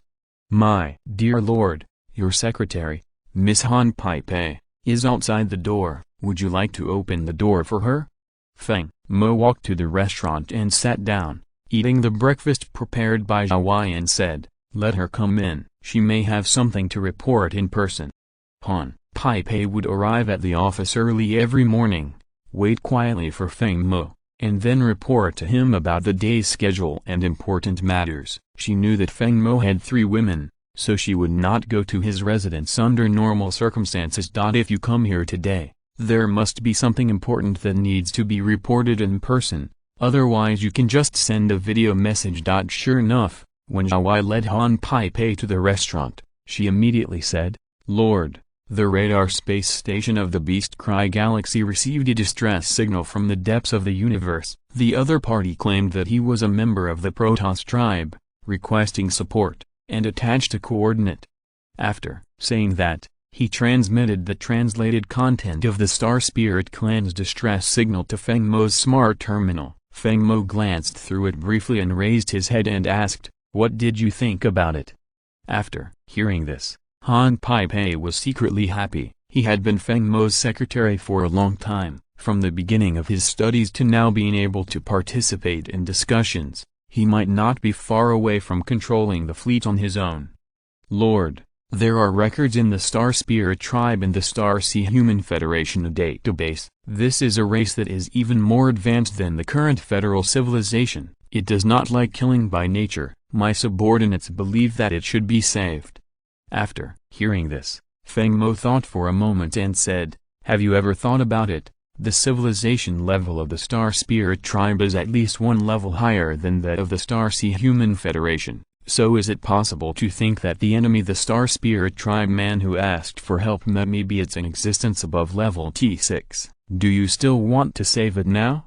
After listening to Feng Mo's words, Han Pei also knew that he was a little rash, and slowly shook his head. Upon seeing this, Feng Mo directly ordered, "Notify Snow Eagle Starport that the Fengshan, Paladin and an interstellar supply ship are ready to depart. Also notify Air that she will be fully responsible for all affairs of the Storm Empire in my absence.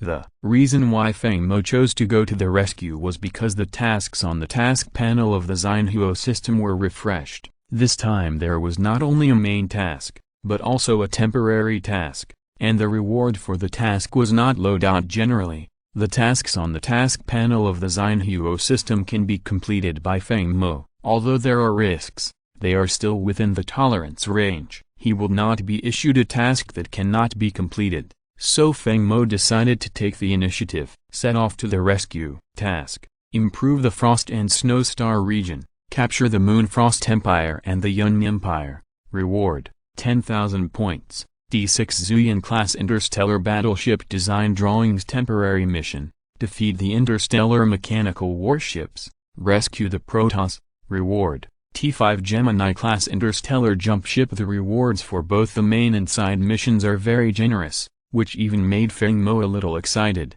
but he soon calmed down. He was not affected by external things, and he was determined to be a qualified lord. Among these two tasks, the main mission was very difficult. The Yun Empire had 2 T5 fleets, with a total of nearly 800 T5 and quasi-T5 starships, and there were also special starships in the fleet, but Feng Mo was still confident that he could take it down. The most difficult one was the Moon Frost Empire, with 3 T5 fleets, more than 1,100 T5 and quasi-T5 starships, and the support of the Apocalypse clan. Feng Mo deduced that if the fleet was 300 starships, the Moon Frost Empire would eventually have no less than 5 fleets participating in the war. If Feng Mo and the Federation fleet launch a frontal attack on the Frost and Snow Human Alliance, it will be difficult for Citrus to win. Even if they win, both sides will suffer losses.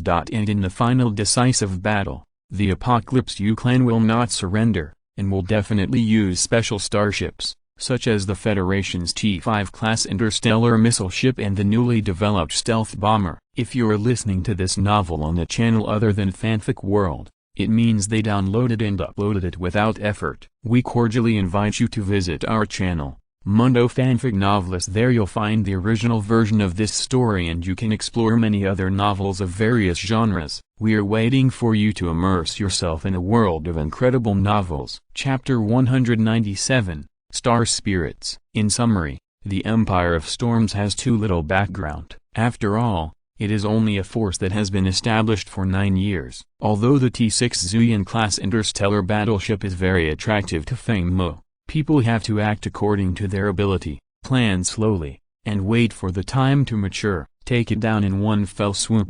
Temporary missions can be completed now, and the rewards of the missions are also very generous in Feng Mo's opinion. T5 JY-class interstellar jump ship.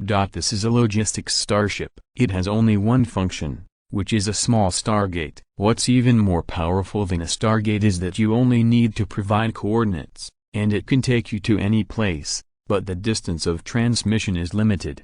Feng Mo didn't see the design drawings, so he couldn't deduce the teleportation range of the jump ship. It would be great if it could span across galaxies. This is a very strategic starship, and it is a new type of starship that has not yet been developed by the Federal Starship Design Department. If Feng Mo can build it, it means that the Storm Empire has starship design technology that surpasses the Federation. Maybe it can use this interstellar jump ship to exchange starship technology with the Federation, such as the one developed by the Starship Design Department. T6 Starship. I remember Uncle Gu Jun once said that the Federation probably already has a quasi-T6 starship, but Feng Mo did not see it. There are only two possibilities. The first is that the quasi-T6 starship has not been developed, and the second is that the Star Sea Human Federation is developing fishing enforcement. Thinking of this, Feng Mo felt a little wet behind his back. He had never thought of the idea of fishing for law enforcement before, but there was no reason why the Tankyu didn't know what Gujun could learn, but they still chose to control the Yushuang Empire to go out independently. For what? Feng Mo suddenly felt that he had arrived at a misty palace. It might not be easy to get out, but he also had his own method, that is, all conspiracies and tricks were vulnerable to absolute strength. After Feng Mo had breakfast, he took Han Pai Pei to the Snow Eagle starport, which was being rebuilt. The Feng and Paladin had already been overhauled, and weapons and supplies were sufficient. Feng Mo would also bring a T5 Gulf-class interstellar supply fleet. Pipe, you will be the captain of the Paladin this time. Do you want to try it? Feng Mo's words made Han Pipe stay in place. It took him a long time to recover, and then he looked at Feng Mo and nodded crazily. Feng Mo was amused by this scene. As a secretary, he was quite capable, but sometimes he was a bit stupid. In fact, I really don't blame Han Pipe. If you were a fleet commander, you had only commanded T3 and T2 fleets before, and you suddenly let you command the T5 fleet. Do you panic? This is the same reason. The highest level of the starship that Han Pipe commanded before was T3. Now Feng Mo suddenly asked him to command a T5 starship, which is also a rare interstellar star destroyer in the entire Star Sea Human Federation. You can imagine how she feels. But the reason why Han Pipe nodded crazily after she reacted was because she wanted to challenge him. She had been following Feng Mo for almost 3 years. She remembered how Feng Mo commanded the fleet and the Feng one by one. Now, given this opportunity, she won't give it up. Seeing Han Pipe's silly look, Feng Mo said with a smile, "This time the Paladin will be handed over to you. If something goes wrong, it means you still need to study again. I won't give you another chance within the year. Just stay with me and continue to study." After Feng Mo finished speaking, he turned around and boarded the Feng, while Han Pipe boarded the Paladin with a determined expression. "Lock the coordinate position, set the route. The route is safe, and the weapons are sufficient. The fleet has entered the 5th level intelligent co-frequency warp speed navigation mode. Please ask the crew members of the 2nd level genetic warrior and below to enter the deep sea mode." It was still Han Pipe's voice that spread across the 3 starships. The fleet officially set sail. According to the coordinate display, Zai now deduced that the fleet must first arrive at the Beast Cry Galaxy, then break through the intergalactic space of the Beast Cry Galaxy, and then pass through another galaxy. It's here. The southern side of the Beast Crying Galaxy is the Tangent Galaxy, and the northern side is the Shuofeng Galaxy. This time we are going to the west side, and the signal source is also coming from there. The fleet first entered the warp sailing mode and arrived at the Stargate of the Snow Eagle Galaxy. It was transported to the Beast Crying Galaxy through the Stargate, and then entered the warp speed sailing mode again through the intergalactic space of the Beast Crying Galaxy, and finally arrived at a Reef Galaxy. The geographical location of the Beast Cry Galaxy is very special. It relies on 3 reef galaxies, and only the south is adjacent to the Tangent Galaxy. After the fleet passed through the intergalactic space of the Reef Galaxy, it arrived at a galaxy full of vitality. Feng Mo has never been there, and there is no corresponding record of the Xinghai Human Federation. It may be recorded in the top-level database, but Feng Mo cannot see it. Feng Mo was not too anxious to rush to the designated location. He was a little negligent. He should not have rushed here rashly with only 3 starships. He should have brought 1 more stealth bomber. However, when passing by the Beast Cry Galaxy, Feng Mo transferred a T4 Tail Scorpion from the Beast Cry fleet, which could also be used as a reconnaissance ship. At this time, the T4 Tail Scorpion arrived at the designated coordinates early. Feng Mo didn't see any trace of a Star Wars battle at the coordinate position through the video sent back. He concluded that this was probably a trap, or that the opponent's ability to clean the battlefield was comparable to the Storm Fleet's efficiency of plucking feathers.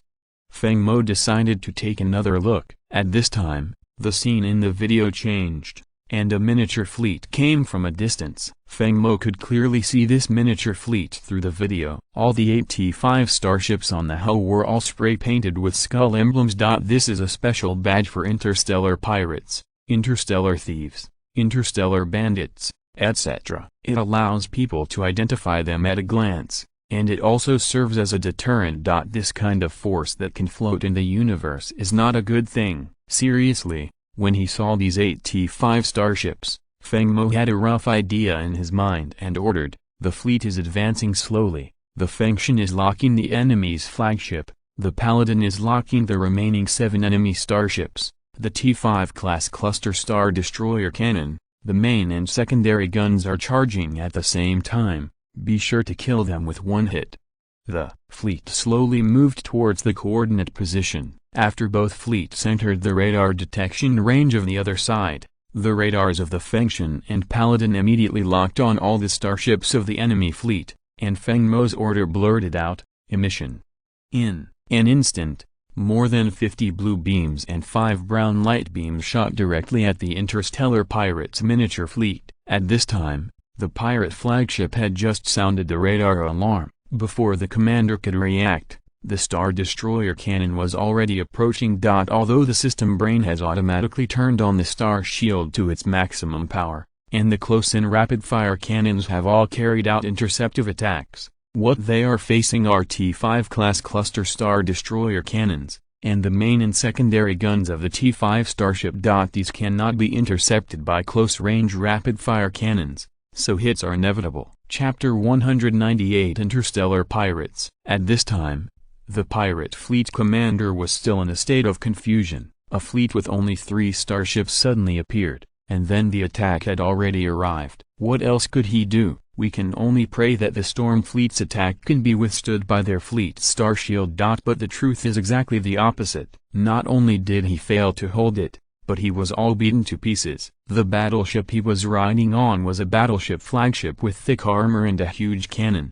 However, he was beaten to the ground and was not beaten like other T-5 starships. It exploded into pieces, and the terrifying explosion swallowed up the entire starship. The T-5 Paladin-class interstellar star destroyer is also a type of battleship in its inner principle, but its cost is several times more expensive than that of a battleship, and the corresponding weapons are also several times more. Especially for T-5 level cluster star destroyer cannons. If they hit destroyers and frigates of the same level, they can kill one child at a time. Please watch the fireworks for free. In the main control room of the Feng Mo sat on the captain's chair, looking at the enemy's flagship lying on the radar image and said, "Feng Zhan, lead a small team of interstellar mechas to bring back all the living interstellar pirates from the enemy's flagship."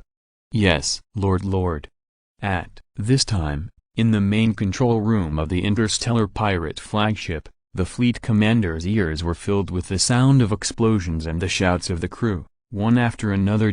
Because of the captain's chair, the commander was not thrown away. Instead, he silently looked at the radar image on the main console. He saw that 7 of the 8 green light spots representing his own fleet on the entire radar image were instantly extinguished, and the only one remained. The flashing green light spot is the flagship he is riding on, which is already in a semi-scrap state. At this time, outside the interstellar pirate flagship, 10 interstellar mechas flew in along the large hole blasted by the Star Destroyer cannon. Feng Zhan led 9 mecha pilots out of the mecha, wearing T-3 level combat armor, holding a laser gun.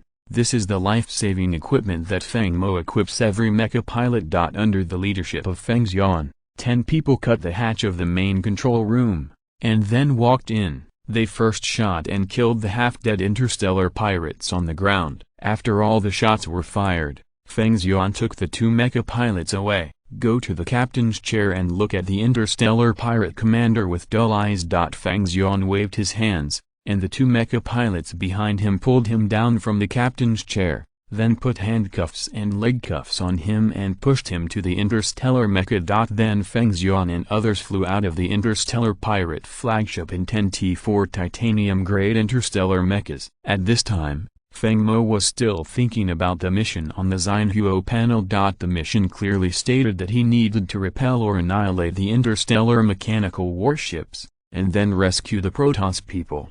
However, when the fleet arrived at the coordinates, he did not see the interstellar mechanical warships, but met some interstellar pirates.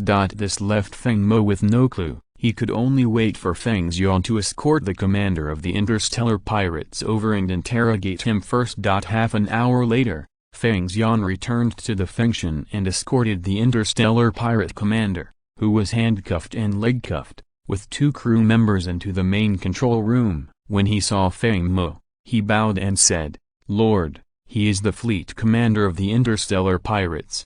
After Feng Zhan finished speaking, he kicked the interstellar pirate commander's knee with one foot, and at the same time pressed down hard with both hands. forcing him to kneel on the ground. Feng Mo looked at the somewhat embarrassed interstellar pirate commander and said coldly, "Tell me about your origins." Not many surrounding interstellar pirate forces own T-5 starships. Which one do you belong to?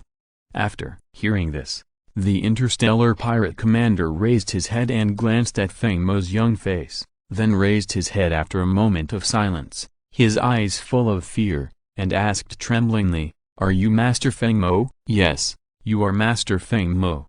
The first sentence was a question, and the latter sentence was an affirmation. This made Feng Mo feel a little interested and asked, "Oh, it's interesting. How did you recognize it?"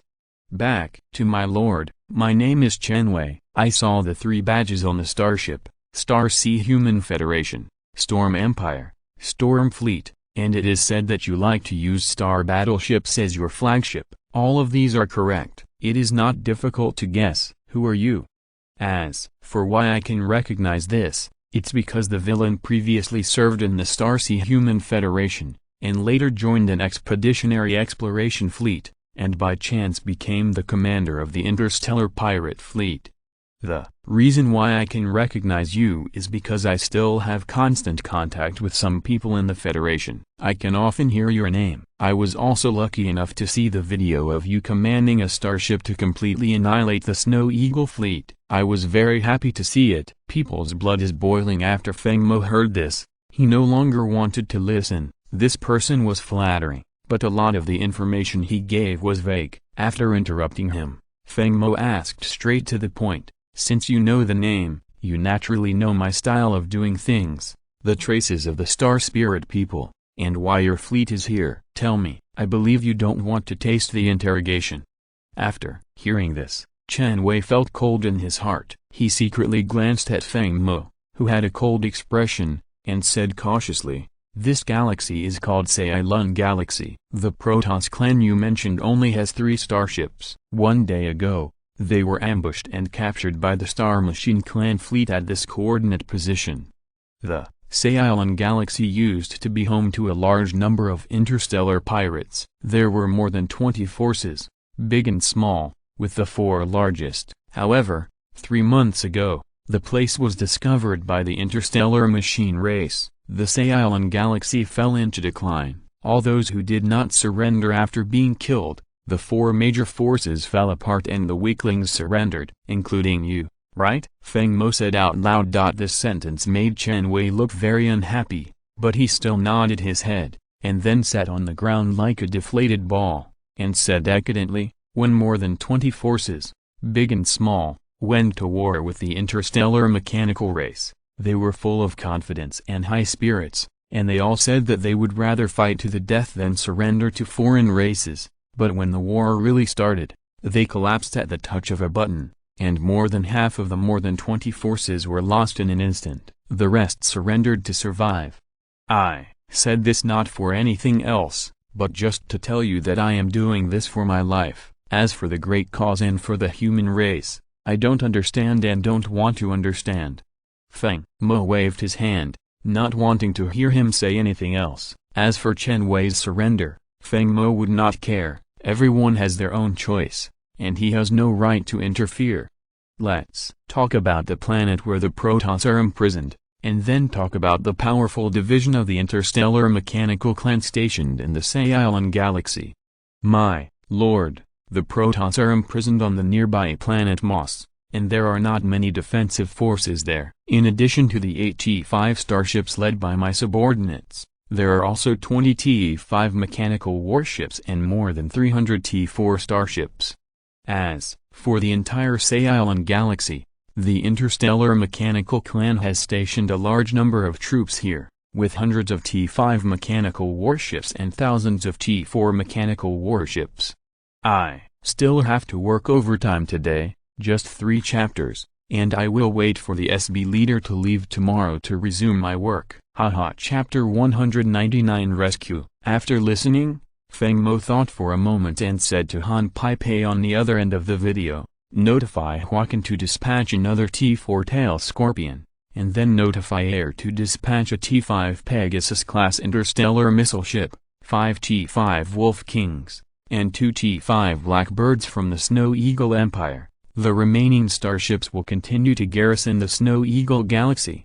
Yes, Commander. After Feng Mo finished speaking, he looked at Chen Wei. His fingers kept tapping on the chair, but in Chen Wei's eyes, it seemed to be tapping in his heart, and the huge fear of death continued to spread. Feng Mo didn't know this person's command ability, but he was able to get ahead and recognize himself at the first time. He must be a smart person, but he was too afraid of death. But who is not afraid of death? Keeping him may be useful, but not for a long time. Thinking of this, Feng Mo said to Chen Wei, "Are you willing to serve in the Storm Fleet?" When Chen Wei heard that he didn't have to die and was allowed to join the Storm Fleet, he was overjoyed and kowtowed to Feng Mo. Chen Wei, thank you for sparing my life. In the future, I will serve you without any complaints."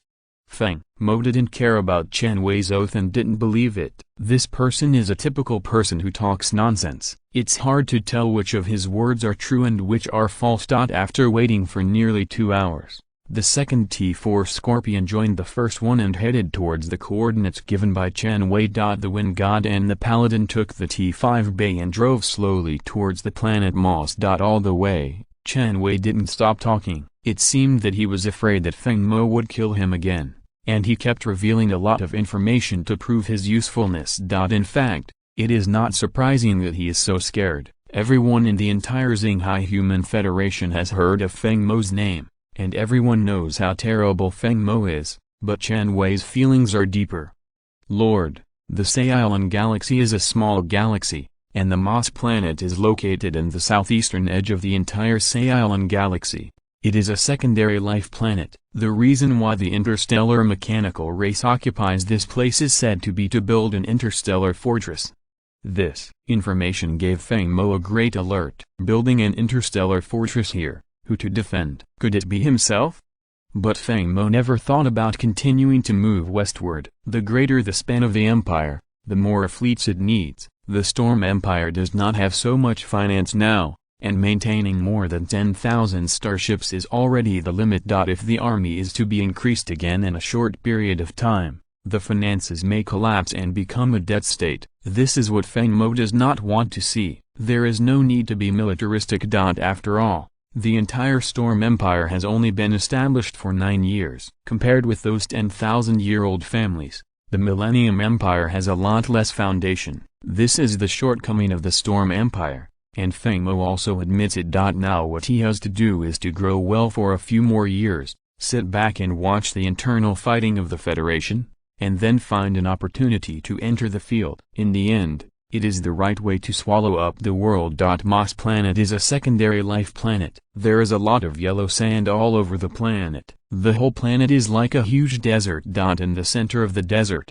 there is a huge oasis. A layer of light blue film is like a big bowl on the oasis. This is a simple small energy shield developed by the Federation. In the energy shield, the seasons can be changed, the temperature can be changed, artificial rainfall can be made, disasters can be resisted, etc. In the depths of the oasis, there is a luxurious palace, and a large beauty with a height of 2 meters is sitting in the palace. The woman is wearing a black combat uniform. The skin on the exposed part is very white, the kind of pale, and with the long platinum hair, the whole person looks very holy. But the situation of this beauty is not good. Both hands and feet are wearing electronic handcuffs, and the whole person is locked in an electronic iron cage. Her head was lowered so that people couldn't see her face. There were 2 interstellar mechanical people around the electronic iron cage. They kept asking the woman a lot of questions, but she just lowered her head and said nothing. At this time, an interstellar mechanical person sitting not far away said, "Dear little princess of the Protoss, let me introduce myself, Basil, the Supreme Commander of the Second Fleet of the Mechanical Race. As far as I know, your race is experiencing war.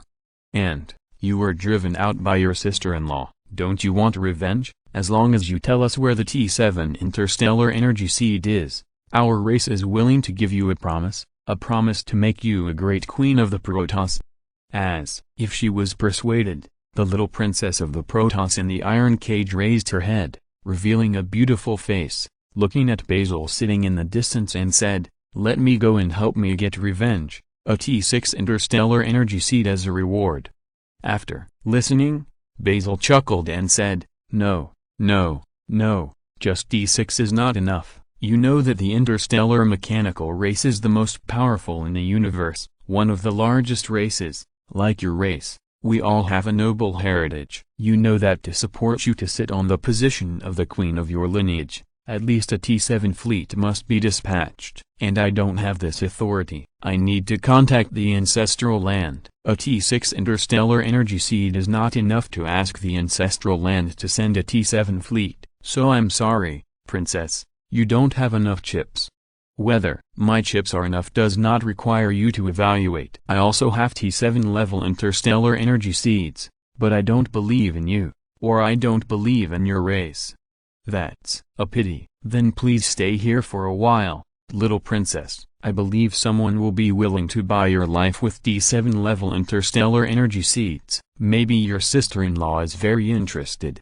After Basil finished speaking, he stopped pestering and turned away. At this time, 2 T4 Scorpions had arrived at the Moss starport and transmitted the deployment of the Moss starport and the strength of the fleet back to the Feng. Feng Mo nodded as he watched the video. Everything was similar to what Chen Wei said. The Moss galaxy was only a second-level life planet, and its defense system was only T3 level, which posed no threat to the Feng and the Paladin. The only thing that could threaten them were the 20 T5 level mechanical warships, but the threat was not that great.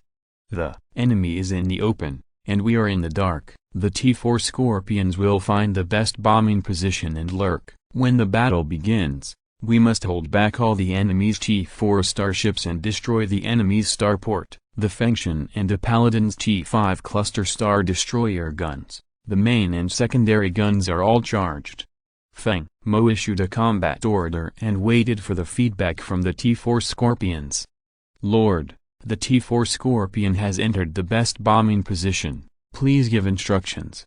The fleet moves forward. After both sides enter each other's radar range, the Wind God and the Paladin will directly lock onto the enemy's 20 T5 mechanical warships. No need to ask for instructions. Just fire. The T4 Scorpion can start to move. As soon as the voice fell, Feng Mo saw a series of explosions over the planet Moss through the radar. Then the Wind God and the Paladin entered the enemy's radar range. Without Feng Mo's command, the radars and automatic aiming systems of the two starships directly locked onto the enemy's T5 mechanical warships. Chapter 200 Little Princess. 5 brown beams and 50 blue beams directly bombarded the 20 T5 mechanical warships anchored in the starport, catching them off guard. At this time, the enemy was already panicking and the entire starport was in chaos. Feng Mo stared at the radar image. The enemy's 20 T5 mechanical warships, because the mechanical warships have intelligent brain systems, will automatically turn on the star shield even if there is no commander. But they have no resistance to the 5 T5 class cluster star destroyers equipped by the Feng and the Paladin. Not to mention the assistance of 50 main and secondary laser cannons. One round of attack destroyed 8 enemy T5 mechanical warships, and another was hit and directly lay down, and it didn't respond when it wanted to take off. As early as when the 2 T4 tail Scorpions appeared, the alarm sounded inside the mechanical warship. But it was too late to find out at that time. The Feng and the Paladin had entered the radar range, and their weapons were fully charged and ready to go. At this time, the 20 T5 mechanical warships were bombed by the Wind God and the Paladin just as they were about to take off. Just as Feng Mo attacked the planet Moss, Basil was listening to the reports of his subordinates. His face was livid, as expected of an interstellar mechanical race. His simulated facial movements were lifelike, perfectly interpreting the expressions that humans should have. Google searched Wing Commander, do you want to take the little princess of the Protoss with you? At this time, the adjutant beside Basil asked. No need. We can't leave with her. The enemy is Feng Mo, the Lord of the Storm Empire. With his means and the radar scan of the Wind God, we can't hide. What we need to do now is to let the warships contain the enemy as much as possible, and then we will evacuate quickly. After receiving the order, The remaining 11 T-5 mechanical warships hurriedly took off, but the star shield energy was also running low. The entire starport was in chaos. A large number of starships collided just as they were about to take off, causing the starport to be blocked, making the scene even more chaotic. At this time, the starport was burning with fire, engulfing starships one after another. Two T-4 Scorpion-class stealth bombers in the sky kept dropping interstellar missiles and torpedoes to add fuel to the fire. Facing the starport that was like a furnace, a large number of starships wanted to escape, but they couldn't. As soon as the 11 T-5 mechanical warships entered the universe, they faced the second round of attack from the Aeolus and the Paladin. 5 brown light beams and 50 blue light beams. After the second round of bombing, the 11 T-5 mechanical warships that had just entered the universe were all destroyed. Their star shields did not have enough energy. Facing such intensive attacks, no starship could escape. Radar, scan the planet Moss and find the Protoss. Feng Mo, take the interstellar mecha team to rescue. Yes, Lord. After receiving Feng Mo's order, 10 T-4 titanium steels arrived in the universe outside the Aeolus through optical tweezers technology. As the thrusters started, they turned into 10 meteors and fell on the surface of the planet Moss. At this time, the Thunderhead locked the Protoss. Feng Mo could see through the radar image that a 2-meter-tall beauty was locked in an iron cage, and there were handcuffs and leg shackles. This was a restriction of personal freedom, which Feng Mo despised. If it were him, he would never do this. After all, if you want to enter a woman's heart, you must first enter her stomach. This is a wise saying. Sometimes length is just an image issue, while hardness is the core issue. If you can take both into account, then you are invincible. At this time, although there are still sporadic defense systems on the ground of Moss Planet, it can't cause any damage to 10 T-4 titanium steel level interstellar mechas. After all, it is only a T-3 level planetary defense system. Feng Mo commanded the mecha team to come to the palace where the Protoss were imprisoned without encountering any organized resistance. Titanium, steel number 56789 is on alert all around, and the rest of you follow me to save people. Feng Mo gave an order, and 5 people jumped down from the mecha cab. As the 5 people landed, a layer of combat armor appeared on the surface of the black combat uniform. The Storm Empire still has a certain amount of memory metal reserves, so Feng Mo asked Elisa to build combat armor in batches and equip each mecha team member, because they often have to perform such tasks, and wearing combat armor is safer. Feng Mo led 4 mecha pilots into the palace, which was already empty. When they came to the room where the Protoss were imprisoned, Feng Mo used the finger cannon to emit rays to cut the iron cage, and then violently removed all the handcuffs and leg shackles. Looking at the big beauty of the Protoss in front of him, Feng Mo muttered to himself that this person is very likely to be favored by the Lord. Her temperament and beauty are really outstanding, and the Lord likes this. So Feng Mo carefully helped him up, and then said, "Hello, Feng Mo, captain of the Mecha Brigade under the Storm Fleet of the Starsea Human Federation, Storm Empire. We have now completely wiped out the enemy's interstellar mechanical warships. Please rest assured, it was the Lord who ordered you to rescue." Feng Mo first gave Feng Mo a sense of presence, and then carefully helped him onto the mecha and returned. This Protoss did not speak during the journey, but just lowered his head and didn't know what he was thinking. Even when Feng Mo rescued him, he didn't say thank you, but followed them mechanically. 10 T-4 titanium steels returned successfully, and Feng Mo issued another order. The rescue mission is over, and now evacuate the Saiyan galaxy immediately and prepare to return. Feng Mo only brought 5 starships for the rescue mission this time, and there are hundreds of mechanical warships in the Saiyan galaxy. He can't delay any longer. I guess the interstellar mechanical clan has received the news and is coming to support. At Feng Mo's command, all 5 starships turned their bows and left. 30 minutes later, an interstellar mechanical fleet arrived at the Moss planet. Looking at the burning starport and a large number of destroyed starships, They could only suppress their anger and report to their superiors whether to send troops to attack the Beastming galaxy. Feng Mo had already taken precautions against this. After the Fengshan returned to the Beastming galaxy, Feng Mo joined half of the storm fleet that came to support, and sent 2 T5 Xoaniao and 2 T4-tailed scorpions to the Saiyan galaxy to scout the enemy. The entire Beastming galaxy entered the first level of combat readiness, and the nearby Tanjing fleet entered the second level of combat readiness, ready to set sail at any time to support the Beastming galaxy. Beastming galaxy, starport base. Feng Mo sat in the office, looking at the big beauty sitting opposite him with admiration, and said, "Let me introduce myself. I am Feng Mo, the Lord of the Storm Empire under the command of the Xinghai Human Federation." "It's nice to meet you, ma'am." This time the big beauty finally responded. She raised her head, revealing her delicate face, and said to Feng Mo, "Qing Xuan, the 9th princess of the Xingqian Empire, the Tank Star region branch of the Star Spirit clan."